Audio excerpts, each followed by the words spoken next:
Greetings, Commanders! Welcome to Kerrash Landing, the Elite Dangerous Community Show. Commander Crash here, as always, and joining me tonight, a new member of the community, someone we haven't had on before. It's Commander Ottologist. How you doing? Is that my cue? That's your cue. How are you doing? Okay. I'm alright. I'm a bit tired, as I said earlier. Yeah, I really appreciate it. Obviously, you're in the States, so you've kind of changed your schedule around to be on the show, so I really appreciate that tonight. Mm-hmm. So we were just chatting about some of the things earlier in the week. We were discussing, obviously, on Twitter about the game and about PC games in general, consoles, things like that. So we'll come on to that in a little bit. We've got the newsletter to cover, obviously. Hi to everyone in the chat. Lots of people in chat tonight. Toad, greetings. Saturnine, Resri, all the regulars. Gaming with Ian, everyone's there. All the fans. Did the universe fall into a black hole? Because Toad just squeed. It's a parallel dimension where Toad squeeze instead of me. Either that or my bad habits are just rubbing off on Toad. I'm sorry, Toad. I'm sorry. But I'm in a really good mood tonight. As most people probably noticed by the first couple of pieces in the newsletter tonight, I can finally say it. Yes, squee! I'm going to E3! Yay!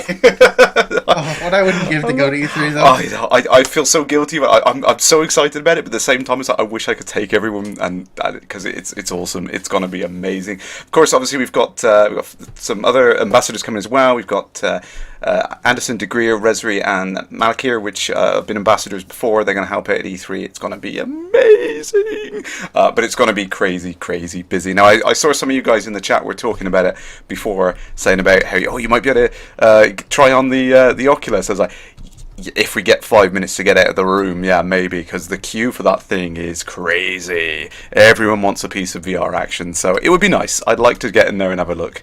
But you never know. Maybe we can get a sneak preview and we can just shoot down and have a look at it before the show starts. You know, that's perks of the job.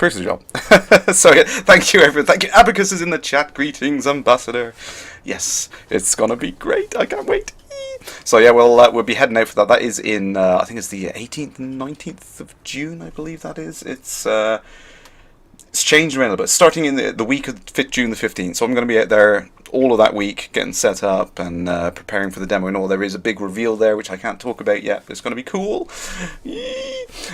So yeah, so stay tuned for that. I'm going to try and get as much stuff out of it for you guys and try and record some audio and video if I can there. And if I don't get it on Kerrash Landing, then you will be able to see it on laveradio.com, or hear it on laveradio.com, I should say. So keep your eyes and ears peeled for that coming up in the next couple of weeks. Squee.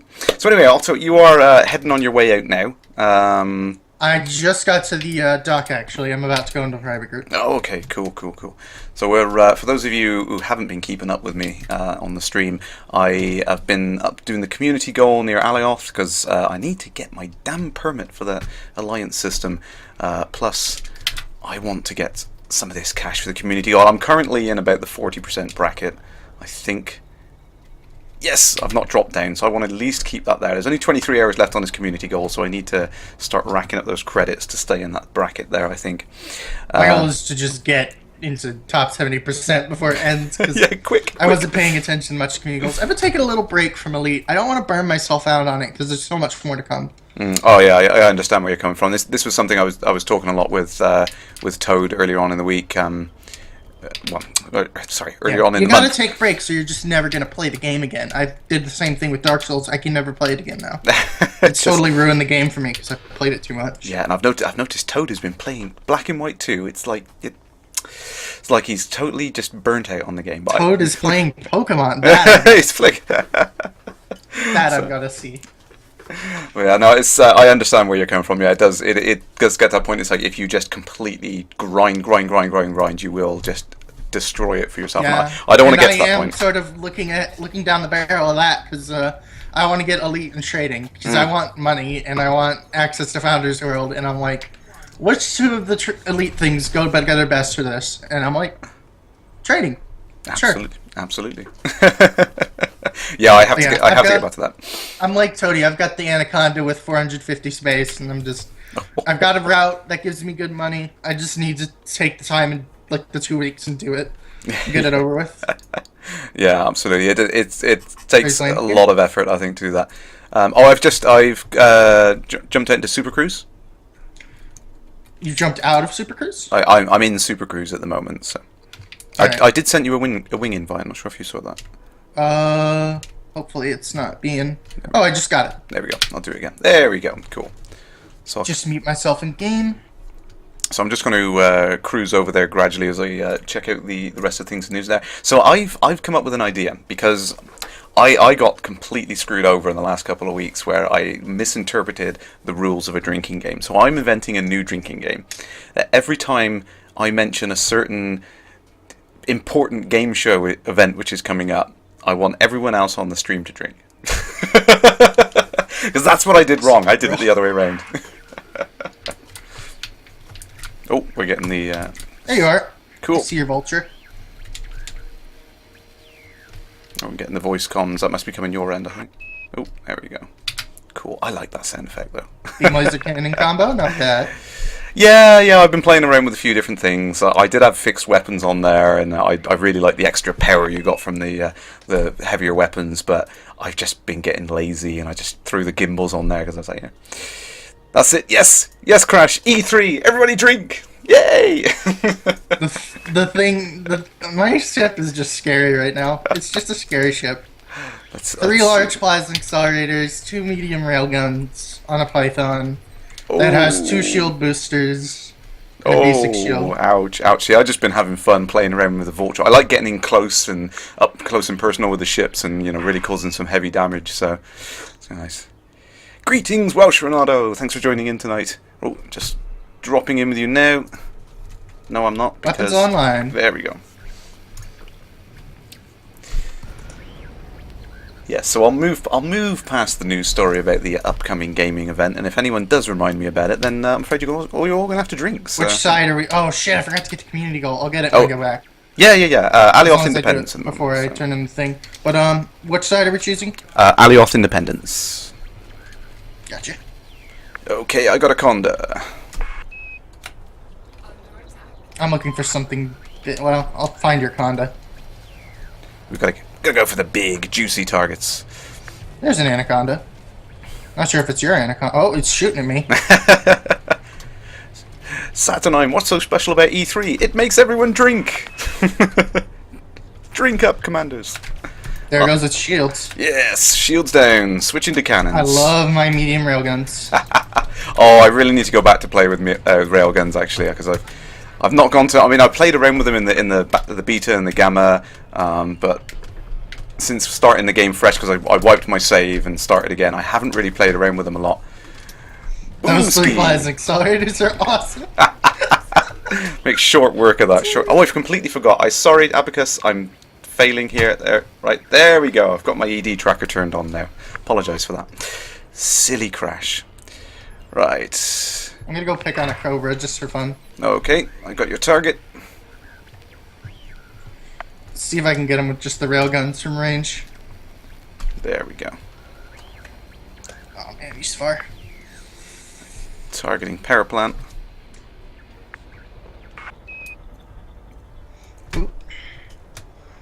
One thing that really got me about the Python changes they made was how much it throttles slower. Yeah. Changing the acceleration of the thrusters, I think, wasn't it? Was one of the, it takes a while to recover if you overshoot. Yeah. Well, I don't think it wasn't as drastic a hit as what most people were thinking, though, was it? Because my friend... Yeah, I agree. Yeah, my friend got one, and... I still miss it, though, just a little. Yeah, it was nice to have a really, really powerful ship for a time, wasn't it? But, I saw the railgun hit there. That caused some... Oh, there you are. Took some time naming that one. And... Trying to keep him... Oh, there you go. That was a shot. And goodbye. Hey, that'll do it. It's such a cruel ship. It really is. I can't wait to get one. I've got a few ships lying around, and I probably have enough cash overall that I could upgrade to one now, but I want to upgrade to one and then the fully Python's honestly one of the best shits you can buy late game. Yeah. It just does everything well. Yeah, it is it's big, it's capable, it can do anything, I think. So looking forward to upgrading to that one, but I will have to sell up all my other ships, I think, in order to afford it. Which is a shame, because I like the variation. I like all the different things I can have on all the different ships. I've got I got a little. Of course, I've got the orange Sidewinder up in lay for the broadcasts, and I've got. I still fly my Sidewinder occasionally. It's such a nice feeling ship. I love the cockpit. Absolutely, yeah. I love the little nimble ships. They're great fun. They really are. So I think that's my goal at the end of the game is not to get like a fully kitted out Anaconda and everything else. It's to get like one of everything, you know. Or yeah, that's what I agree with. Ooh, just saw you there. Where's his 23% on the power plant? It's getting close. Boom, 20%.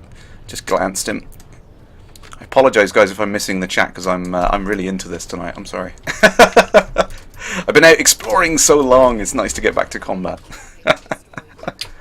So let's quickly just check over on the thing. So one of the important things. Oh, you got an asp. Cool, cool. Rightio. On your 6. So yeah, important thing in the newsletter I should give a shout out for, and I've seen a couple of things I'm tempted for this weekend. There is a 60% sale in the merchandise store, and there's so many nice things out there. I'm very tempted to grab a couple of things. I really want to get a oh, I've lost your target. There it is. I really want to get a loading new commander, the old retro T-shirt, specifically for my little sis, because I think that'd be perfect. And if I can get that to her and convince her, I'm going to get a picture of it on her belly. So, because she is loading a new commander, bless. She's 22 weeks at the moment, so she's not already in the chat. She might be in the chat. I don't know. I've not seen her tonight. Whoa, hello. Nope, sorry. I'm a hugger. Sorry. Big ship.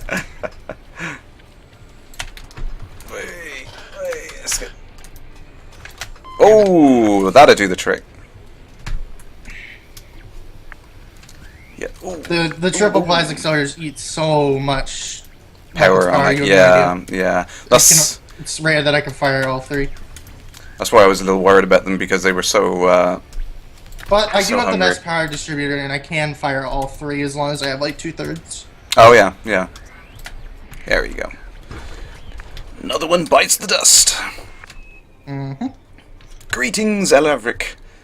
Thank you for joining in tonight, and everyone else who's joined in. I do apologise if I've missed you in the meantime. I have been busy combat. Yay, combat! It's nice to get. And hello to the 2 people in my chat as well who showed up. This is really impromptu for my stream, so. No, it's great. I do like doing the multi streams. It's definitely it's good fun. I've done the ones in the past for the cake click and all that. It's really good fun. What's Max Ursa talking about there? Those are always fun to watch as well. Yeah. Yeah, when we've done like the 8-way streams and things like that, I mean, it's absolute chaos and nobody knows who to watch first and everything like that, but it's really good fun. There's just so much action going on and everything. I have to admit, like, for wing combat and like more than one person in combat, the most fun I have is definitely like doing Super Cruise bounty hunting, like interdicting people with multiple people in a wing. Yeah. Like just the coordination in that alone is really fun. Yeah, absolutely. And it's I think when you get the wake scanner and all that kind of stuff, and you can chase people around in multiple systems, things like that. There's so much gameplay to be had with that. I know. It's really fun. It's really crazy. Boom, 49%. Come on. 10%. 9, 8. Come on. 7, 3, 2. There. Power plant down. Sweet. Where are you? Just trying to Python. No, that's our Python. Another asp. Right. There's so many asps. Yeah, I love it. They're pretty good though. I mean, they're nice big targets. They're easy to hit, and they're my favorite thing for pure railgun builds. Yeah, just because they turn really sharply, and they have just the most tight like hardpoint grouping of anything that has that many hardpoints. Yeah, absolutely. Bewilderbeast, greetings, sir. Nice to see you in the chat. Oh, Max Ursa, I get what you mean. Sorry, yes. Commander Shorty, she's running character creation at the moment. Yeah, another couple of months and it'll be ready, I think.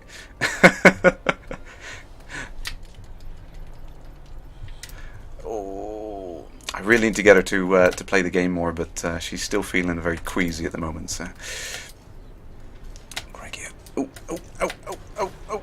chaff, right? Disable weapons lock. Keep forgetting that. It's a lovely little trick, but I keep forgetting to do it. Yep. I just run mostly fixed on things when it comes, because I always run exotic weapons like plasma accelerators and weird stuff like that. That only comes in fixed. Yeah, so that's like I was saying to you at the start. I mean, I want to go back and play around with some of those things. I kind of tested them out in all the beta stages and all that, but never really got back to playing with them. I quite like just the simple loadouts. I know what they do. I know how to use them, but I really want to get back and do it. I did have some great fun with the fragment cannons, particularly getting up close to the ships and causing some. They're really good damage. when you can get the large ones. Yeah, absolutely. And great fun. It's a shame about the ammo on them though. Oh, nice hit. Absolutely.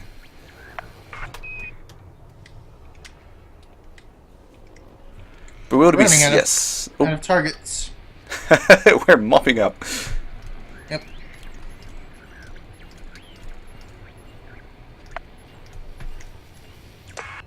What have we got? A couple of Is this a low intensity or high intensity? This is a high intensity, and we're not high. Apparently. Not high enough. One anaconda? So far, yeah, just the one, which is a shame, really. But there we go. Yeah. One thing that plasma accelerators are really just fantastic for is chewing apart anacondas, especially if you have more than one. Yeah. When I first did the Vulture, before I would, became a little bit more practical about it, I used to run dual plasma accelerators on it, dual large plasma accelerators. Oh, crikey. Which was the most hilarious thing, but so impractical. It is good fun when you get a hit, isn't it? Oh, it's easy to hit with. It's just it draws so much power that I couldn't even have shield cell banks online. Oh, wow. With that loadout. So I basically have to put my weapons down to use my shield cell banks. Oh, which is actually kind of fun in the long run. Yeah, I suppose you've got that balance, haven't you? You've got to kind of take your shots, run away. I love the way they did the power system. Oh, the power system.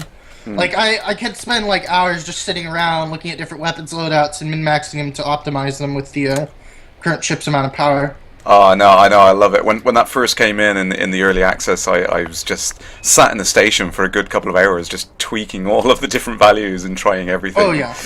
Oh, you just hit him. I wish I had been around since then, but unfortunately I didn't get to play the game until it was already out. Basically, how I found the game is I was looking at PC games coming out, because, I had gotten a PC... I had it for a year or two, and I was like, I need some real PC games for this. Yeah. And, I found Star Citizen, which, Star Citizen's neat. And then I found Elite Dangerous while looking at Star Citizen stuff, because there were a bunch of, versus videos and, this and that. Oh, yeah. I saw it, I was like, this looks even cooler, because it's got a moodier sort of setting. Yeah. And then... I sort of forgot about it for 6 months, and then I remembered it again when looking up Star Citizen stuff, and I'm like, shit, this comes out in 3 weeks. I should just pre-order it and try it and see if I like the whole space sim thing, and it turns out now I've played 2,000 hours. Addiction has set in, yeah. Oh, yeah. No, it's good fun. I mean, I've always been really, really eager to kind of share it and let everyone else see it, and that was one of the reasons why I started up the stream, and it's great to see people coming into it who haven't even heard of the franchise before. I think that's really, really awesome. So, you've never. I've played around with the original Elite. Oh, yeah. If it wasn't so weird to control, I probably would play it a lot more. Yeah, I might look for some kind of torrent or something of the really old Elite, the Elite 2s and 3s. Yeah. And try and use that with a joystick or something, because I'm pretty sure those had joystick support.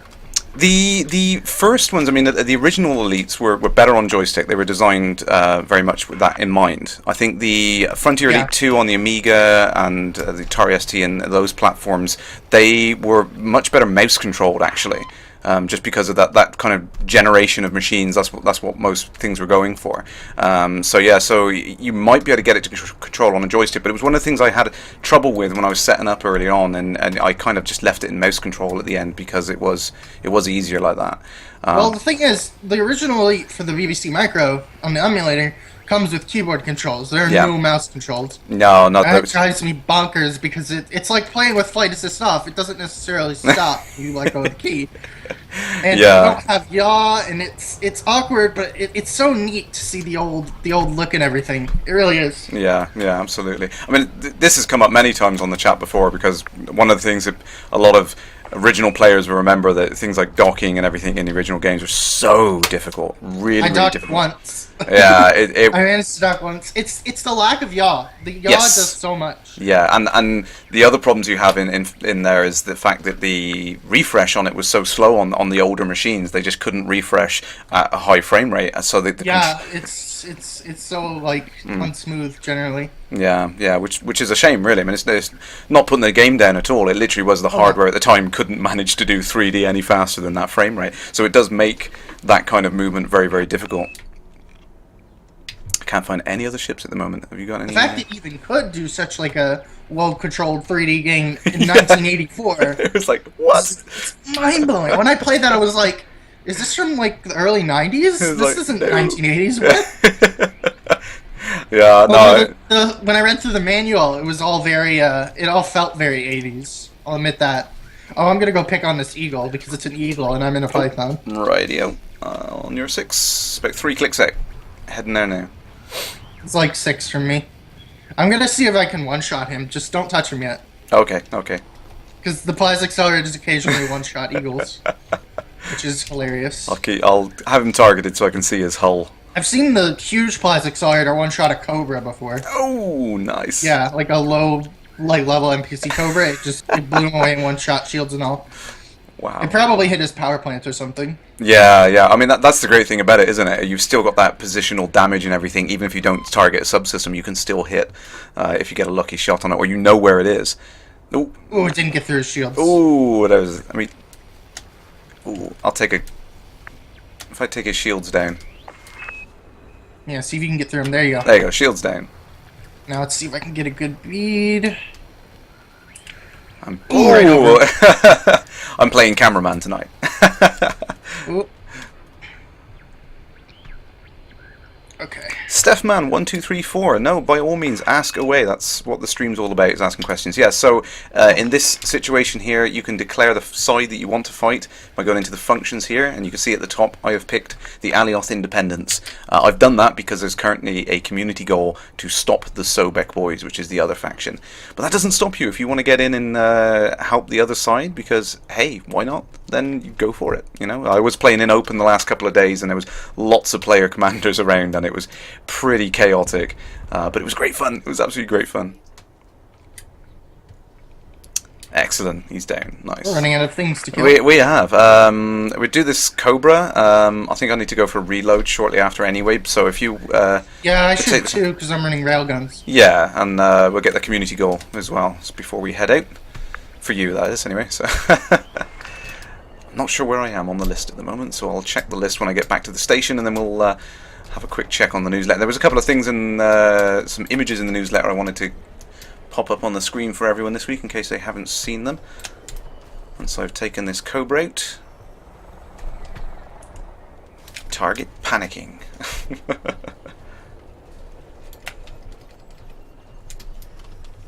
Didn't target his power plant. Come on. Ooh. Here he is. Go, go, go. Boom! That was a shot.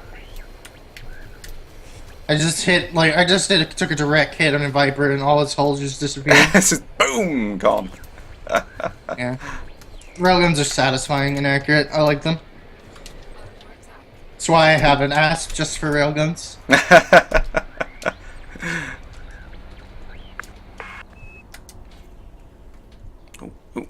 Oh, come on, come on. He's trying to chaff me. You will not get away. 2%, 1%, you're down. Gotcha. Good night, Commander.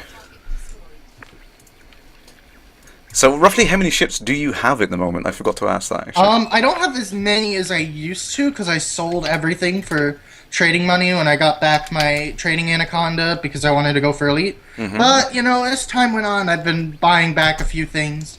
And especially since when I get to Founders World, I'm going to have to resell everything because of the lower prices and reduced rebuy cost.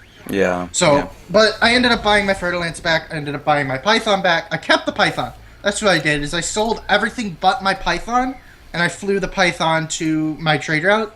Then I bought an Anaconda and outfitted it for trade. Ah, I see. And then I bought back my Fer-de-Lance and an Asp, I believe, and I think that's what I own now. But you know, the moment the Courier comes out, I'm getting one of those because I just love the look of it. Oh, it's And awesome. the stats are appealing to me a lot too, and the price is just right for a ship that size. Yeah, it's Not very too much, very not good. too little. Yeah, it's very very good actually. I was quite surprised. It looks like basically stat-wise a luxury Cobra, yeah, which is yeah. perfect. Yeah, I'm definitely going to be grabbing one. That's one of the things I want to do. I want to get my rank high enough with the Empire so that I can get Do that. we know the rank we're gonna need for it? Because I have enough to get a Clipper. Oh, you'll be fine then. I think it's one or two below Baron, so yeah, it's fine. I've not really been doing enough with any of the factions, so I've been bothering along doing my own thing for so many months. I just kind of I need to concentrate. I join them because I can. I'm more of a lone wolf when it comes to this thing. A cynical lone wolf who occasionally leaves the comfort of society to go and explore the stars, and then gets homesick and comes back.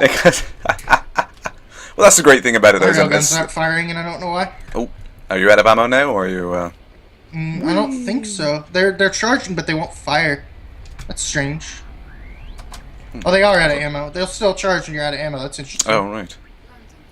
Alright, let me switch to the plasma accelerators. All your blocks is in the chat. Greetings, Commander. Ooh. Oh, bit of a crash landing. So I'm going to quickly bring up. You and your puns. I love my puns. I love my puns. It's hanging around Psycho K too long. You see, that's where it comes from. I think. So I'm going to pop up a couple of images for everyone to see in the chat. Now, this is obviously the Diamondback, which is shown in the news. That another ship I'm really interested in. I'm hoping that Lakecon eventually comes out with something that exceeds the jump range of the Anaconda. Just because I see so many people using it for exploration, and I just my head doesn't comprehend that. Like, the cockpit is terrible for it. It's got jump range, but it turns like a cow, even if you've got it light. I couldn't stand that for exploration. Even the Asp feels slow to me. Yeah, I know what you mean. Yeah. Ooh, did you see that long range shot with the plasma accelerator? No, sorry, I've just. That was like a 2-kilometer shot on an Eagle. That was amazing. Excellent. So a couple of other things coming up on the screen at the moment. I want to just talk about. Some people have managed to find a way of exporting the ship message from the game, which obviously is a bit taboo. You shouldn't do it, but it's led for some interesting screenshots being bandaged around at the moment. So I've got some of the ones that they've done some size comparison models there next to some real objects. So you can get an idea of some of the ships. I don't think the scale is 100% though. That's the thing. I don't think it's accurate, but still, it's pretty cool to see the meshes rendered in an external program there, which is nice. The Courier design was interesting. First, we got like a very flat looking ship, which was awesome, and I actually really liked it. The concept art, and then the model made it look a bit more like it had sort of like a fighter jet sort of silhouette to it, you know, with like a very curved look, but without that sort of flare to the sides of it. And then later, when we got the recent screenshot of it last newsletter, it looks like it's gotten that flare back, but the back is a bit bigger, and I think I kind of like the final design the most. Yeah, it is nice. It's one of those things you've got to kind of iterate on it, I think, haven't you? You can't, you're not going to come up with a solution immediately, so I'm glad they took the feedback of everyone and kind of just made it their own, made it something different and interesting. If it was too much like the original, I think it wouldn't have been worthwhile them just literally cutting and pasting it in. They've all got those nice little bits where it does have those throwbacks, those touches, but at the same time it's got its own artistic One thing that I missed, though, one thing that I would have liked, come on, silver Fer-de-Lance base skin. Why did you make it white and red? I mean, I know racing, silver is so fast comparatively. It's such a nice color. Anyway, I'm gonna head back since I'm out of railgun ammo. Okay, I've just I'm sat in the station at the moment, and I've just finally got my permit to Alioth. Yay! I'm using a Midnight actually. I really like these voice packs. I did text to speech for a while, but I recently upgraded my hard drives. Oh yeah. So now I have I don't have my old Windows installed, so I had to redo the whole profile or just be done with it. So I decided to get one of the voice packs for like $7 because it already came with a profile. So I did that. I got some of my old commands back that I really liked, changed a few things around, and I really fucking like it. I really, really like Midnight. Like, it's a fantastic voice. It's so well voice acted, and the dialogue is great. I wish there was more like flavor text to it too. It's that good. Yeah, it's good. I love all the extended things that people bring out, like the ed tracker, the voice packs, all these kind of things. Oh yeah, I think. all this just for Elite too. It's Yeah. crazy. Like it's so crazy how much creativity comes out of the community in all aspects. Yeah, absolutely, and it's great that Frontier have been really open to that as well. They're kind of actively supporting it, encouraging. Oh yeah, like I see them retweet art and like things all the time. One thing I saw that was really fantastic. If I can find it, maybe I could share it with your chat if they didn't see it through Twitter.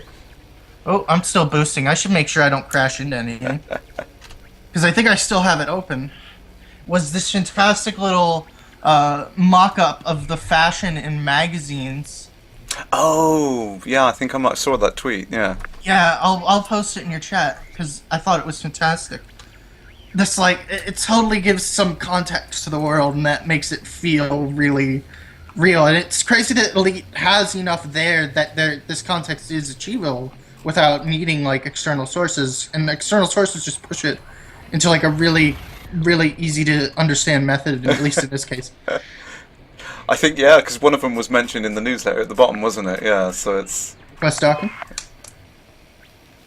It's good. It's great. Me and Toady played with the request docking command. We got it as fast as humanly possible that we could get it. Oh yeah, no, it's literally instant. Like I have a 120 hertz monitor. I sometimes can't see it render in the frames, the animations. Oh wow. Okay. Yeah. Deploy landing gear. But yeah, it's something like 0.03 seconds to the pauses and like 0.001 for the button presses, so it's nearly instantaneous. Oh wow. So I mean, that's I mean, I suppose I've got to the point where I'm 1/3 of a second, so faster than a human can blink. That's crazy. That is crazy. But I mean, I suppose if you get to that point where you can do it that quick, it is. I mean, I was doing it the other day when my sister was over, and I was just like, zipping through, zip, and I just got to the use of doing it with my hands now, sort of thing. So yeah. Yeah, and you can get used to it with your hands. I just like it because it feels cool to say request docking and stuff like that. It's just that's what I love the voice commands for. Not just for the utility of them, but for the little immersion factor that they add. It feels like you're controlling the ship with your voice.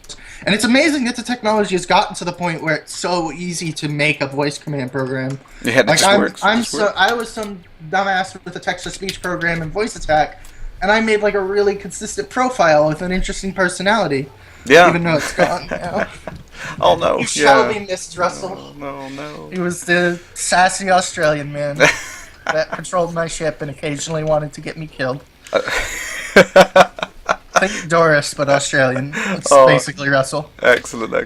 I think that's what I love about is not only have we got these cool tools, we've got these really fantastic creativity coming out of the community. Everyone's doing all these really interesting things, and I would like to play around with it more, but I think it's difficult to fit it in the show and have a guest and stuff. I mean, that's really what the show's about. But I would play with it more. I've got it sat there, and I do occasionally use voice attack, but it gets very tricky on the show when I'm trying to talk about everything as well, and it just goes nuts. Apparently, I had 380,000 credits in Alliance bounce. Cash them in. Cha-ching. Absolutely.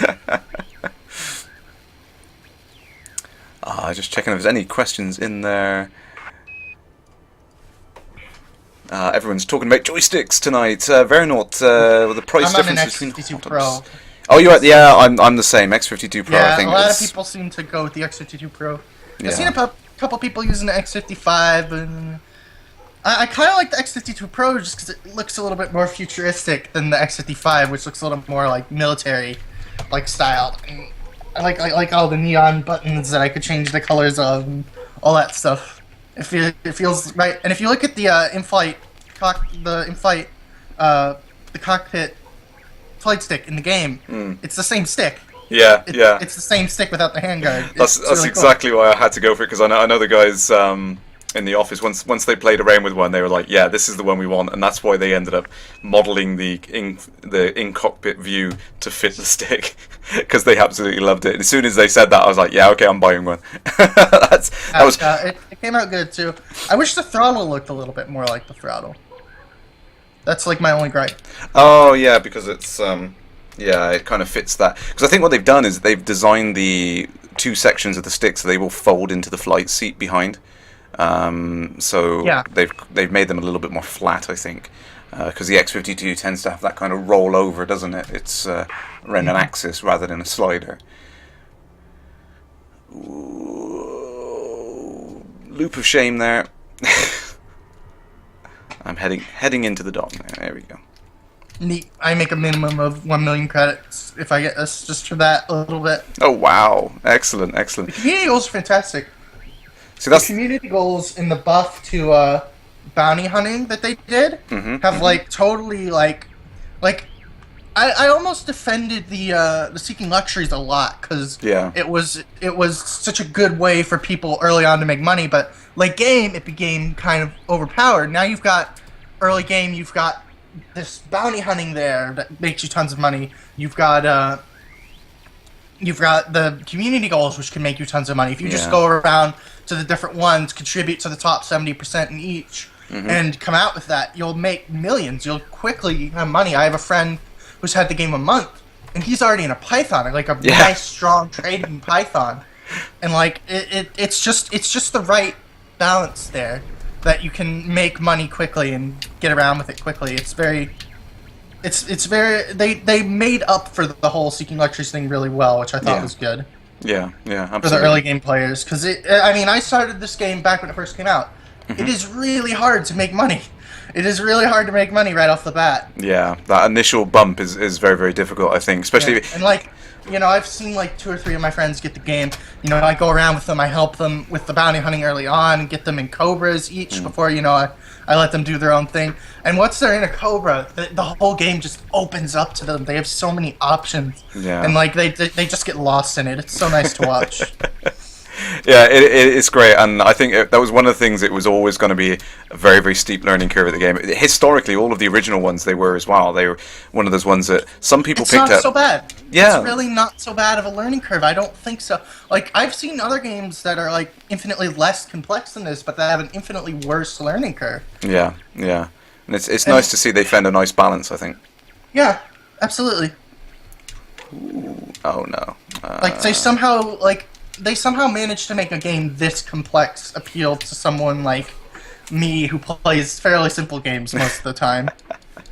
I think that's what's great about it, is that you just keep scratching away at the different layers, and it's like there's more under each part of the game, isn't there? There's just loads and loads of content to it, and I think the 1.3 updates just kind of adds so much more as well, which I can't wait for that. I can't wait to just like throw the middle finger to all of the factions and say, "Hey, I'm a loner. Look at me," and then just specifically go for the ones that will benefit me the most, because that's sort of the character I play in the game. Because I play this cynical like onion head smoking guy who just like gives a shit about no one but himself, and it's great. It's just such a fun way to play. You do anything that benefits you and nothing that doesn't.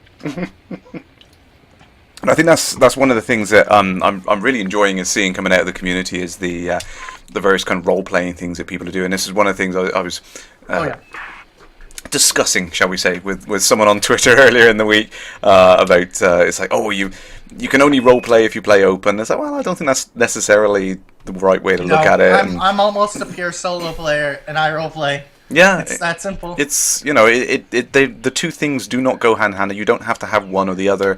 And I was trying to. I mean, it's very hard to explain your reasoning in 140 characters in a tweet, but trying to explain how griefing and things like that doesn't necessarily equal piracy, and there are people that are doing a great thing role playing as pirates. I think that adds great flavor and variety to the game. But watching Fnatic stream is so much fun for that reason. Raise landing gear. But it's back to the conflict zone. Okay, yeah, I'm gonna head out there now. I've got my permit. I'm happy chappy tonight. I have reached my goal.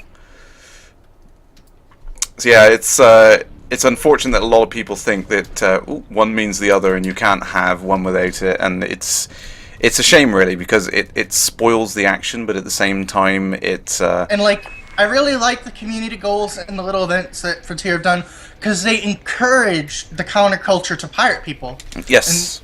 it's so like you see like so much pirating going on just because it's not just in Lave anymore. It used to be Lave and like in Lucy in those areas. That used to be like the primary place for PvP, and now it's all over the place because of the constantly shifting community goals.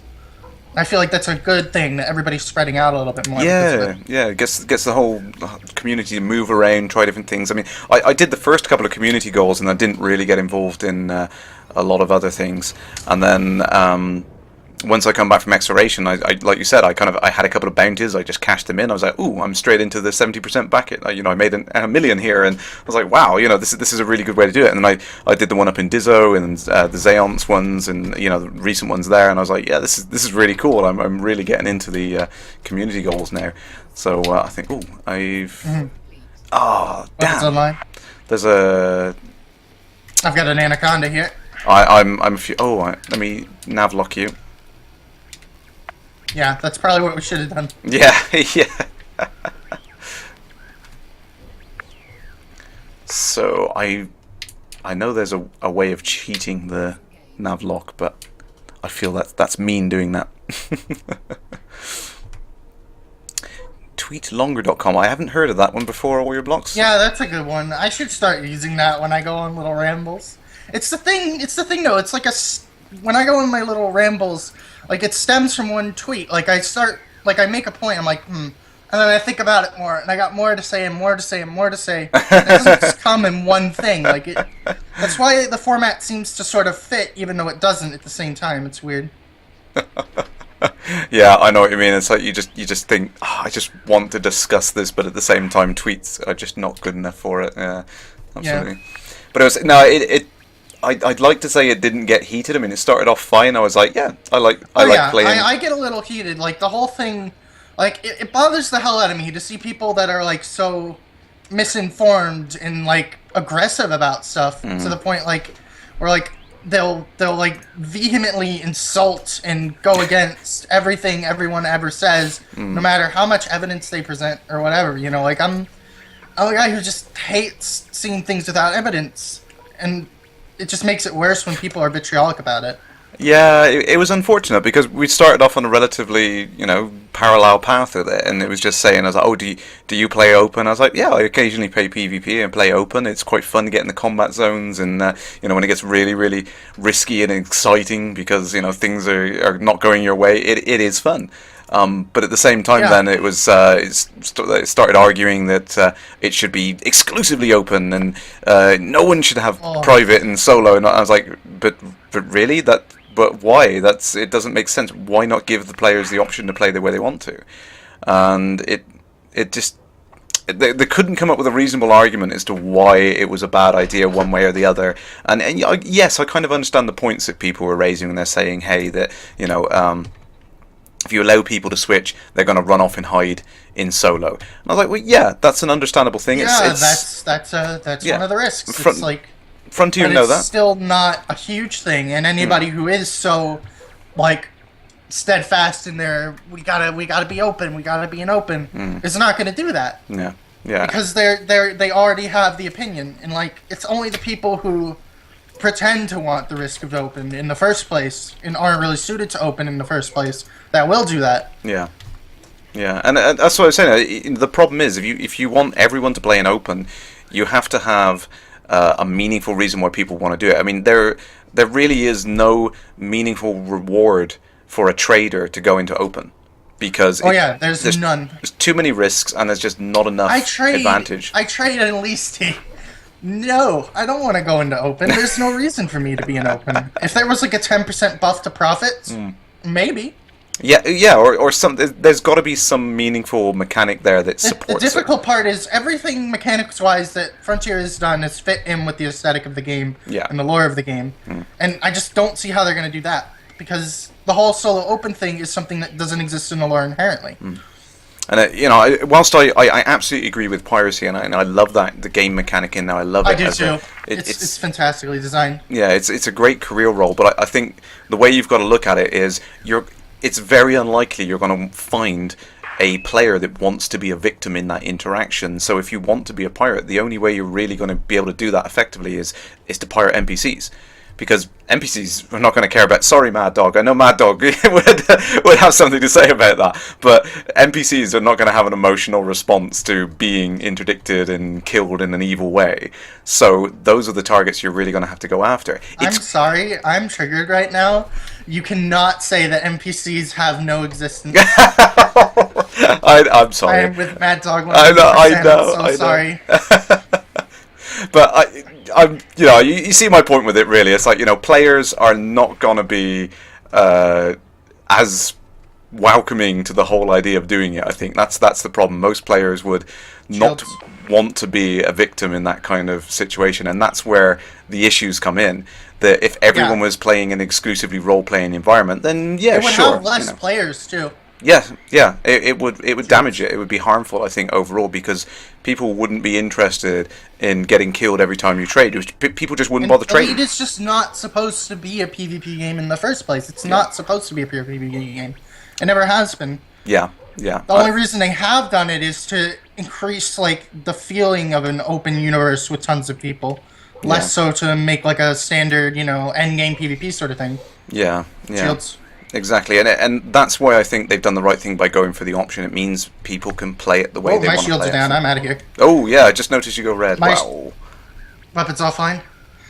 Yeah, I base my ships around shield strength more than anything else, so I tend to turn tail and run because I don't. When I run big weapon loadouts, I don't have the power room for a bunch of heavy armor that goes with even better thrusters, because thrusters are one of the biggest sucks on your power draw out of anything. Yeah. If I go with a D-class shield and D-class thrusters and a vulture, I can still have the shield cell banks on a dual plasma accelerator vulture.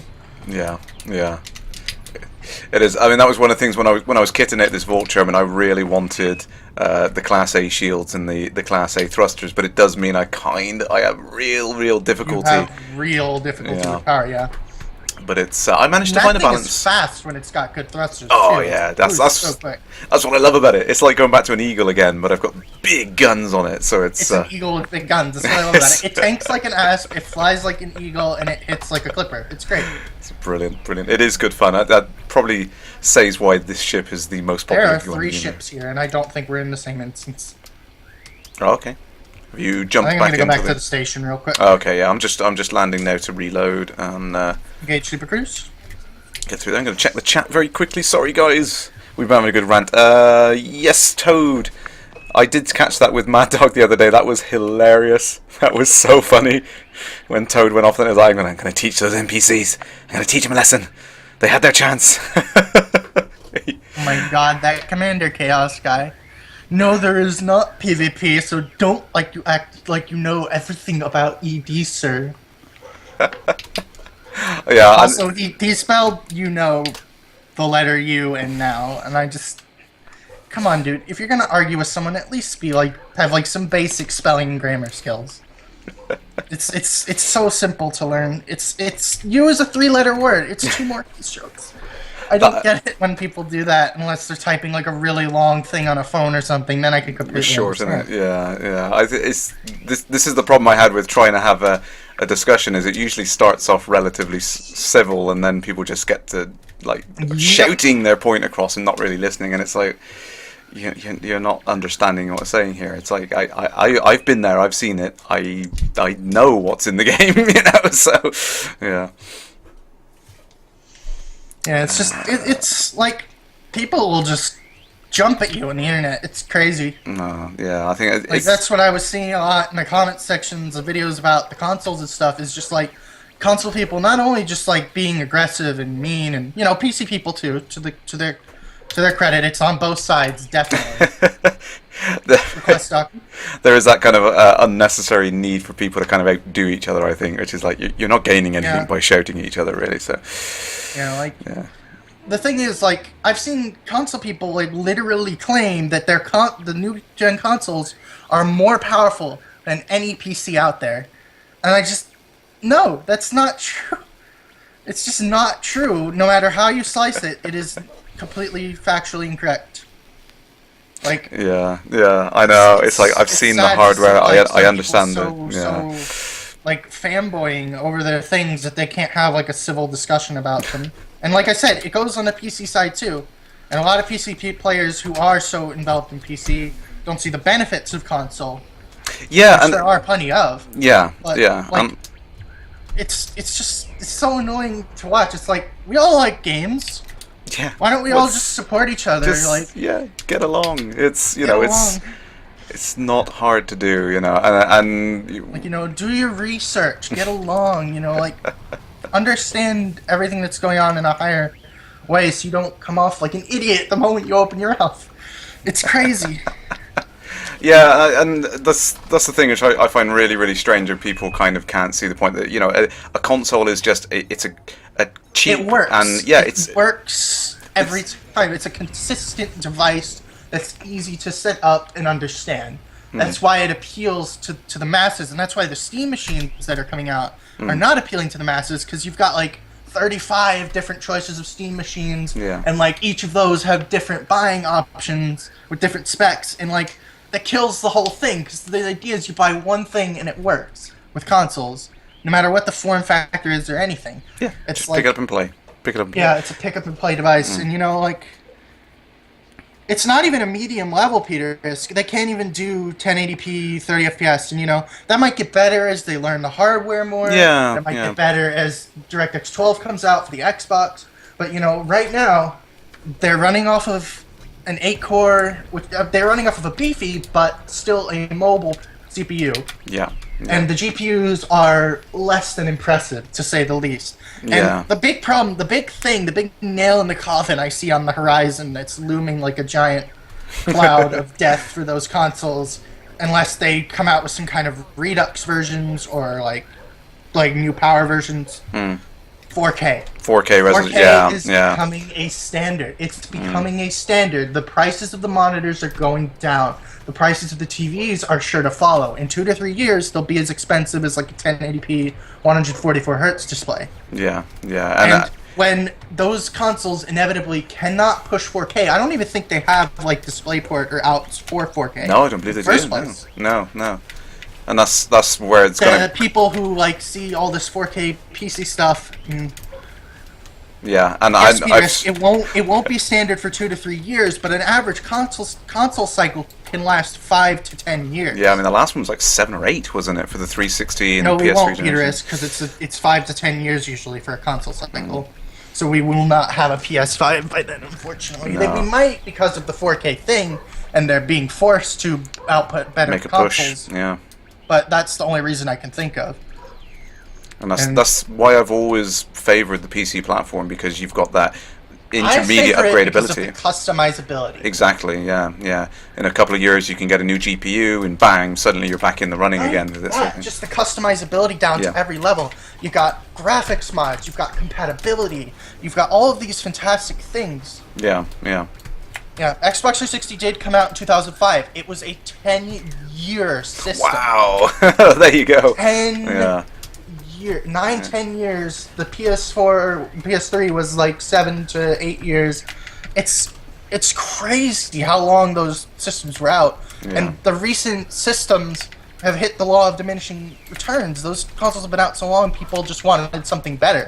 And they got something better, but they didn't get something that's going to output the whole graphics war thing, because PCs are beating out. Like even like a low-end PC that costs $600 will output 1080p 60 versus the 720 to 1080 30 you get with the most of the big AAA console games. Yeah, and that's gonna be a big problem. It's in the next few years, I think, with games coming out on PC. Things are getting. And before the people that are like, oh no, I missed the good old days where games were about games and not about graphics. That was never a thing.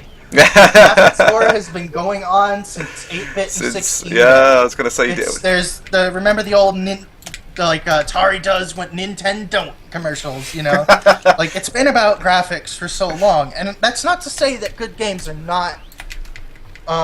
That's not to say that good games are not to be respected and to be the focus, but like when it comes to specs, objectively, 60 FPS plays better. It just does in almost. Oh yeah, I would prefer frame rate over. Yeah, and I will lower my frame rate to get higher frame rate in games versus higher image quality. Absolutely, in any game. Kentar Victoria's got a good point there. The death of the PC is still pending. Yeah, we'll get back to you on that one. But yeah, I mean, I've seen and played Elite Dangerous on a 4K machine, and I can tell you, it's absolutely stunning. It was really, really good. Plays it in 4K. He gets like 60 FPS.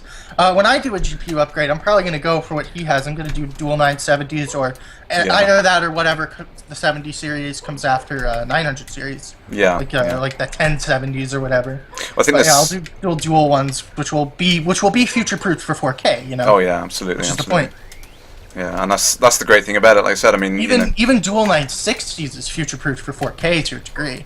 Yeah, it's crazy. There's hardware on the shelf today you can go out and buy, which would give you 4K, and you get people arguing that consoles are in some ways still superior. So I think a lot of it it's just FUD, isn't it? It's just people just spout what they want to believe. Prefer to put into to get back. Like if you're ready to put in the time and effort to either to learn about and buy or put together a PC for like an objectively prettier experience with more customizability, more power to you. If you don't want to do all that and you just game sort of casually once in a while and you just want something that works and you want a console, more power to you.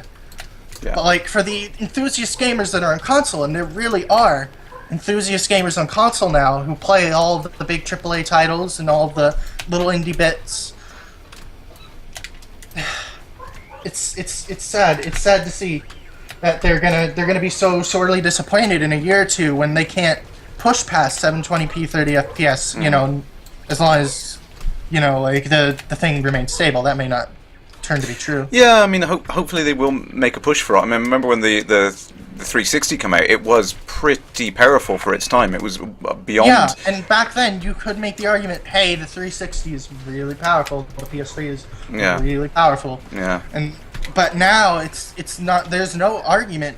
PCs will win out in almost every case, even a PC of equivalent price built with like thrift parts that you get like used and stuff. Yeah.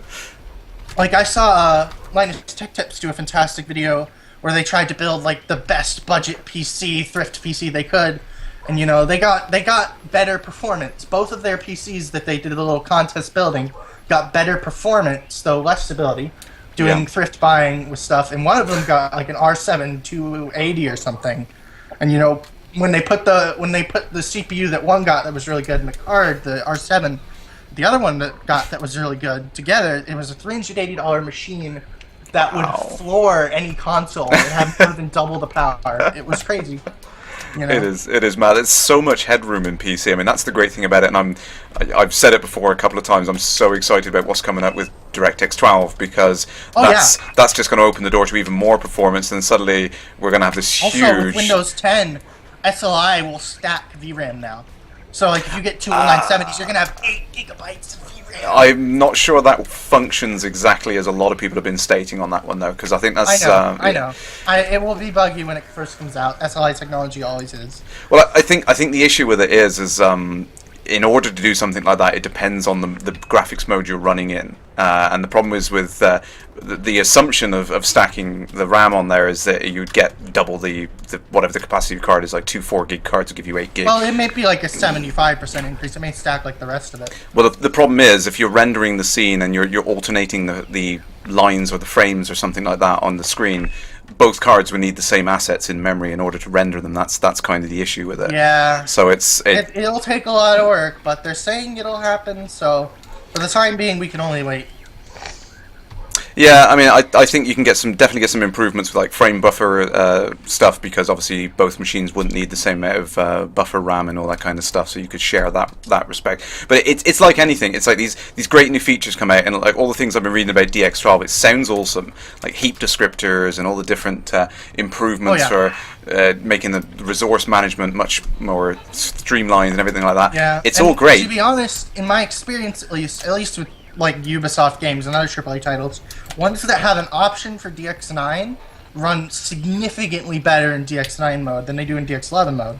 And I don't know why this is so consistent. I don't know if it's their coding prowess. I don't know if it's DX11 being a little bit less efficient because of having more stuff. But like in Far Cry 3, if I play that in DirectX 11 mode, I get 40 to 60 FPS on ultra settings, with like a lot of grass rendering in the wrong spots and artifacting and hovering in the air. Yeah. If I render that in DirectX 9 mode and just switch it to DirectX 9 mode, it fixes all of the artifacting, all of it. Yeah. And it runs at 60 FPS or higher. Usually I get about like 60 to 100 FPS, depending on what's going on. Yeah. And it's crazy to see like the differences between this, and that's like seeing stuff like that is what makes me hopeful for DX12. Hopefully, at least renewing the consoles long enough for them to come up with some kind of 4K alternative. Yeah. Weapons Online. Absolutely, and I hope it makes a big improvement to everyone across the board, really, performance-wise. It does sound very, very promising. I think the only issues we're going to see with it early on is, like I said, the engine people are going to have to rewrite some critical code just fast. Generally, they need to learn how to use the new console hardware better. Yeah, absolutely. Oh, there we go. So, hey, well, that was close.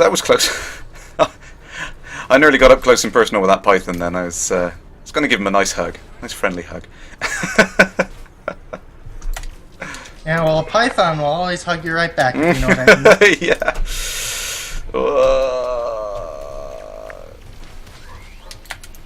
There it is. 7%. There we go. I always find it hard to read between 0% and 8% sometimes. Yeah, I find the font is not clear in all things. It's particularly with a little bit too small. Especially like 1080p. Yeah. Hopefully. Though, I mean, the 1080p is a trade-off for 144 hertz, so I love this monitor. It's so smooth and responsive. I love it. Yeah, like you said, the frame rate is king. I think that's the saying goes. Yeah, it really is. Like, you can see like in like, you know, like for example, CS:GO pro players, a similar skill. You could see a noted improvements in their gameplay between a 60 hertz and 120 hertz monitor. Yeah, notable. It's crazy how much it's more responsive, and it just feels nicer to play overall. Yeah, absolutely. Especially with like games like Elite that really can utilize, that are really well optimized and can utilize all that. Yeah. Have you had the chance to play on like a G-Sync based monitor, or? I have not. I need to. If I had more money. You know, this monitor is G-Sync ready. I just need the chip for it. Oh, yeah. It's very nice. I mean, I've had to play with it. The unfortunate thing is it only really gives its biggest advantage when it's in very, very low frame rates, which is a bit ironic, really, because you're paying a lot of money for something which gives you an improvement at low frame rates, because you're likely to have a lot of extra hardware there, and you know, if you can afford one of these monitors, you can probably afford a big graphics card. So low frame rates aren't really your problem, you know. So it's a little bit counterintuitive, but still, it is very nice, very smooth. You know, you lose all of the artifacting, VSync, and any kind of tearing and that kind of stuff. So that's definitely a bonus. Tearing is the bane of my existence. The one thing that really bothers me is, at least with Windows 7, other people may be on 8.1, I don't know, but I really, really hate having to, like, when sometimes games run like crap in OBS if you don't have Windows Basic mode on. And what Windows Basic mode does is it disables VSync completely, like for anything, and it's awful because everything will tear. Both my stream will tear and my game will tear individually. It's terrible. Oh yeah, it can be right pain, can't it? Yeah, I realised we were waffling off on there. We were having fun, Ian. Sorry, we were having a good chat. So we'll get back onto the newsletter, guys. Dev update, important one, obviously. I talk a bit too much. Tell me when I'm talking too much, because if I'm talking too much, you can stop me. I'm enjoying. I like having a conversation about these things. Like I said, it gets too frustrating on the internet sometimes when you want to have an intelligent conversation with someone and they're not interested. They just want to rant. You know, it's nice to be able to talk about it properly in a human way. So yeah, the dev update on there was interesting from Michael Brooks. I think that was yesterday. He cleared up a few more points on there. Spanish translation is one of the things they're working with the community, which is quite nice. and it's definitely more. I love the idea that it's getting out to as many people as possible in the world. So that's really, really good to see that. Interesting one I wasn't expecting from his update was the talk about how mining lasers become more effective, causing explosive damage now as well, which is. Oh man, if mining lasers become like the fun, quirky weapon to use, you know I'm gonna have a mining laser only asp out there somewhere. Yeah, I really want to play around with the thing. I mean, that was my favorite weapon in Frontier Elite 2. It was... Wasn't that the one where they were like the sniper weapons, basically? It was, pretty much. It was a 30 megawatt pulse laser. It was useless in a straight line, but if you could snipe someone with it, it would one-shot most of the ships in the game and two-shot the bigger ones. So, it was really, really great fun to play with. It was, difficult if you didn't know how to use it, but it was really, really good I say fun. the same thing about plasma accelerators. Yeah. Like, I've practiced a lot with them. Like, that's why I can hit most things with them, like eagles and stuff, is because I've spent, like, hours and hours and hours in resource extraction sites with the plasma accelerator vulture. Just zapping away at it, Yeah, that's really, really good. So I'm really, really keen to get back into mining. I think that the beta is going to hit next week for anyone who does have access to it. I will echo what Frontier is saying there and encourage everyone to get in. If you have beta access, please do jump in and have a go and test it and give them feedback, because it is a huge update. It's going to need a lot of attention paid to a lot of the features in there, so please do get in there and try it. I'm going to park all of my goals and things that I'm trying to do in the main game. I'm not going to do it. I'm going to jump into the beta and help out with that. Oh man, I wish I had beta access. It'd make me so happy. I know. I mean, I want to fly that courier, man. I really do. And it was a shame because it was one of the things they wanted to offer it so that people could upgrade after the fact. But they got such a negative backlash from a lot of people complaining that it shouldn't be possible that they had to take it in. Again, it's one of these things that people will just argue against things without really thinking about what it means, and it's such a shame, it's such a shame. It's internet outrage culture, basically. Yeah, exactly. It's not fair. I paid £3 more than this person. I should get this thing for longer than them, and it's ridiculous. I would happily give up my lifetime expansion pass and pay for the things again. I don't care. I don't care. When we do get the planetary landing and all that stuff, I will pay for it again. I'm really not bothered. So excited for that. I want that in my life. Oh, awesome, absolutely awesome. When I was messing around, I want to see the cities. That's the thing that I'm really attracted to. And see how it plays into exploration and all that stuff. Yeah, and that's one of the things that Frontier want to do right this time, because whilst Frontier Elite 2 looked awesome when you got up close to it, and the planets did seem rather bare though, and that's one of the things that David wants to get absolutely spot on this time around. He wants there to be good reason to get down onto the planet's surface. Lots to do, lots of interactions and stuff like that. So I absolutely applaud them for taking the sensible approach and holding it back until they're really, really happy with it and they get something out there. And it's got to be great. That's all. That's all I can say. That's all I can say. There are things I know. Coming that I'm excited for.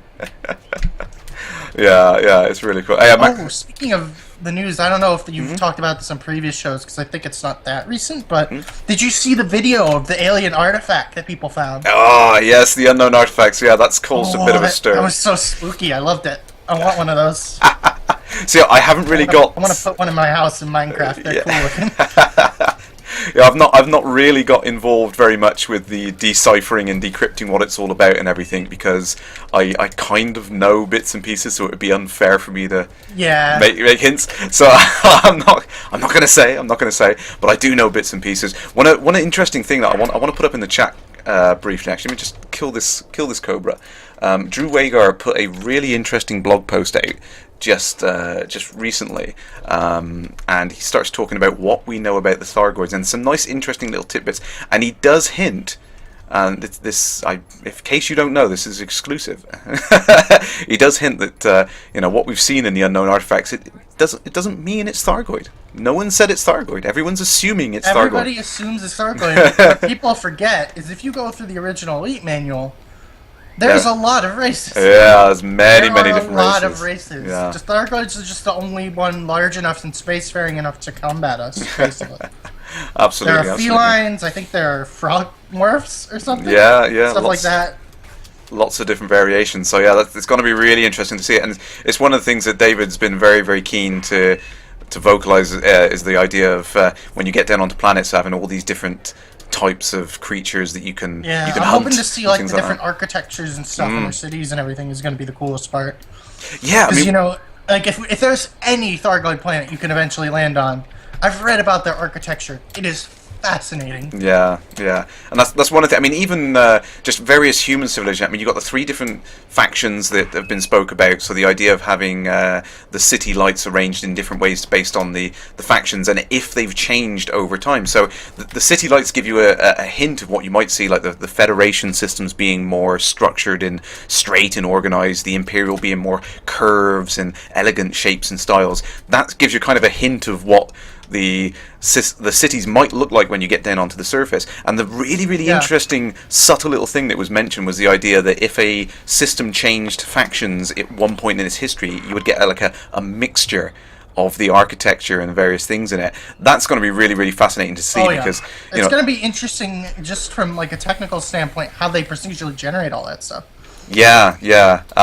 It's cool, I'll give it that. Also, hello Donix and Grim in my chat. Hey, greetings, commanders! If you want more chatting, guys, go over to Kerrash's channel because there's a much more active chat there. And I do apologise, I'm not answering many questions at the moment. I'm having too much fun in combat tonight, but I'll. I'm having a blast, quite a literal blast, actually. It's great fun. It's great fun. Like I said, I was doing all that exploration, then coming back and doing this something. loadout. I might keep it. I really do.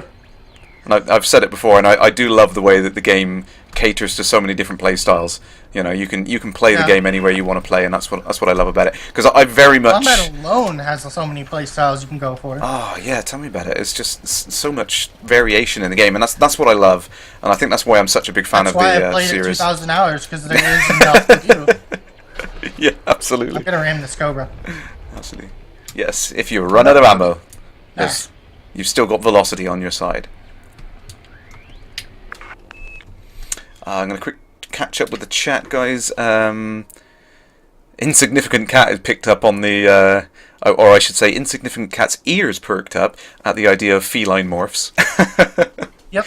Yeah, I don't think anything is ruled out. That was, I think, one of the technical reasons why Frontier Elite 2 didn't have many things shown it. So you had like the human character faces on there, and there was no talk of other aliens and things like that, because once they had the human character faces, it was proven very difficult to have, there was no more space on the disc to have all these different character types of different alien races, so they kind of cut that from the game and you never saw it. That's one thing I really want to see come back, is all these different character types and things like that. It's going to be really cool. Also, Donix in my chat, there's no giant drills to the front of the ships for ramming builds, but there are builds optimized for ramming, particularly ones with big shields, and I have lost almost all my shields from that, actually. Shields. Yeah, I did notice you got a free rings. That was one of the fun things to do in Frontier Elite 2, actually. It was... you could just get one of the bigger ships, the Panther Clipper, and it had about 2,000 tons of cargo space. And back then there were no fixed hard points or anything, or utility points. You could literally throw as many things in as you had cargo space, so you could fill the entire damn thing out with nothing but shield boosters and just ram the heck out of anything. It was great fun. Completely destroyed the gameplay, but it was great fun. I'm not over railgun again. Okie dokie. Let me finish this Python, and I'm gonna head back. So I check. I'm not sure how I'm doing for ammo at the moment. I should probably reload. I got about a quarter. To roleplay, go and log on. Nonix, please. Alright, let's head on back. Simmer 1540 asking there, do you think we'll see goats in planetary landings, or will they be banned? Protest goat! That would be such a big protest goat if it was. No, I think... missed that whole thing. I'm so sad that I missed that whole thing. I slept through like half of it. Oh, it was crazy. It was absolutely crazy. But I love the fact that Frontier picked up on it and responded, because I was chatting to Ed Lewis from Frontier at the time, and he asked, he's like, he saw it on Twitter, he's like, what the heck is this about? We were talking about it. He said, that is bloody hilarious. It has to go in the newsletter. And he edited the newsletter really quickly and put it in. And I was really pleased that he managed to get it confirmed that, yeah, we'll turn off the or turn off the collision Yeah. reporting if you want to play that way. That's fine. And you know? hopefully it's a fine. It's gonna bother me if it's an actual bounty. Because I dock quickly and efficiently, and Yeah. in really weird ways that are like if I'm on the opposite side of the docking port, I'm gonna pull a tight ass high speed turn to get inside. 'Cause why not? Yeah, well, you're talking to the LaveCon 2014 speed docking champion. So That's amazing. so yeah, I agree with you. It does need to be It's offline. balance on that, and that's one of the things that's mentioned in 1.3 is that because they've delayed it slightly, we are going to see the kind of scaled fines come in. That you only get any kind of punishment if you're over 100 meters per second. If you just clip the shields, I think it becomes a fine. If you cause hull damage, it becomes a bounty. And if you destroy the other ship, then it becomes instant death. Sort of all bets are off. You know, gloves are thrown down. Managed to dock quick enough, which you won't. Yeah, well, That's a good thing for smugglers. I found with the changes to, you know how if you were a detective with a bounty, the station used to shoot at you, yeah, immediately annihilate you. yeah. Now it's just if you're quick enough and you still get scanned, taking a couple of winged shots to your back while you're docking is not too much of a problem. Well, yeah, it won't be too much. I But think I it think is. the increased punishment per crime in the new update is going to make that very interesting Yeah. overall. I think it was Max Ursa very early on mentioned about. I'm sorry if it wasn't. It might have been Bewildered Beast. I'm sorry, it went up very quickly. Hoping there would be more roles for the smaller ships in upcoming updates, and I agree. I'd like to see I agree. all of the ships have some purpose, some meaning, something they're very good at. Besides being fun to fly when you have lots of money. Yeah, yeah, and at the moment I just feel like some of the other ships are kind of just like they're bait ships. They're things that you would fly just to get someone to think, oh, he's not running very much, and then the rest of your wing jump in with big ships. You know, it's kind of that's the gameplay option. You could do that. Request docking. And Damn it. one thing I think everyone's really going to want to see this, and I do kudos to Michael Brooks for taking the big step of resetting his save game to test this. So thank you, Michael, for doing that. Really appreciate that. He said that we're going to get rank notifications for Pilot Federation rank increases. So we will get up in the old message board up here. We will get some notification now when that happens. And I'm really hoping someone has prodded them enough to say, let's get that right on, Commander, when you jump up. I really need that in there. Damn it. Deploy landing gear. Yes, Abacus. Yes, training ship for Crash Station. That's exactly what the Sidewinder's for. I find it a fantastic little ship for courier running. Yes, yeah. Outfit it with like a beam laser and some missile racks for defense. Get a good FSD in there, and just run courier with it. Like if you're grinding military rank, just grinding courier missions is like the best way to do it.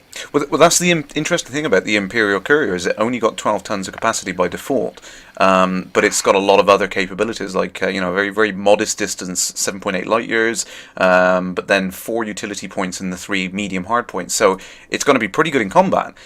Cargo in trading wise is not going to be very good, but of course for courier missions you don't need any cargo I don't space. think they said the jump range, did they? Yeah, 7.81 light years.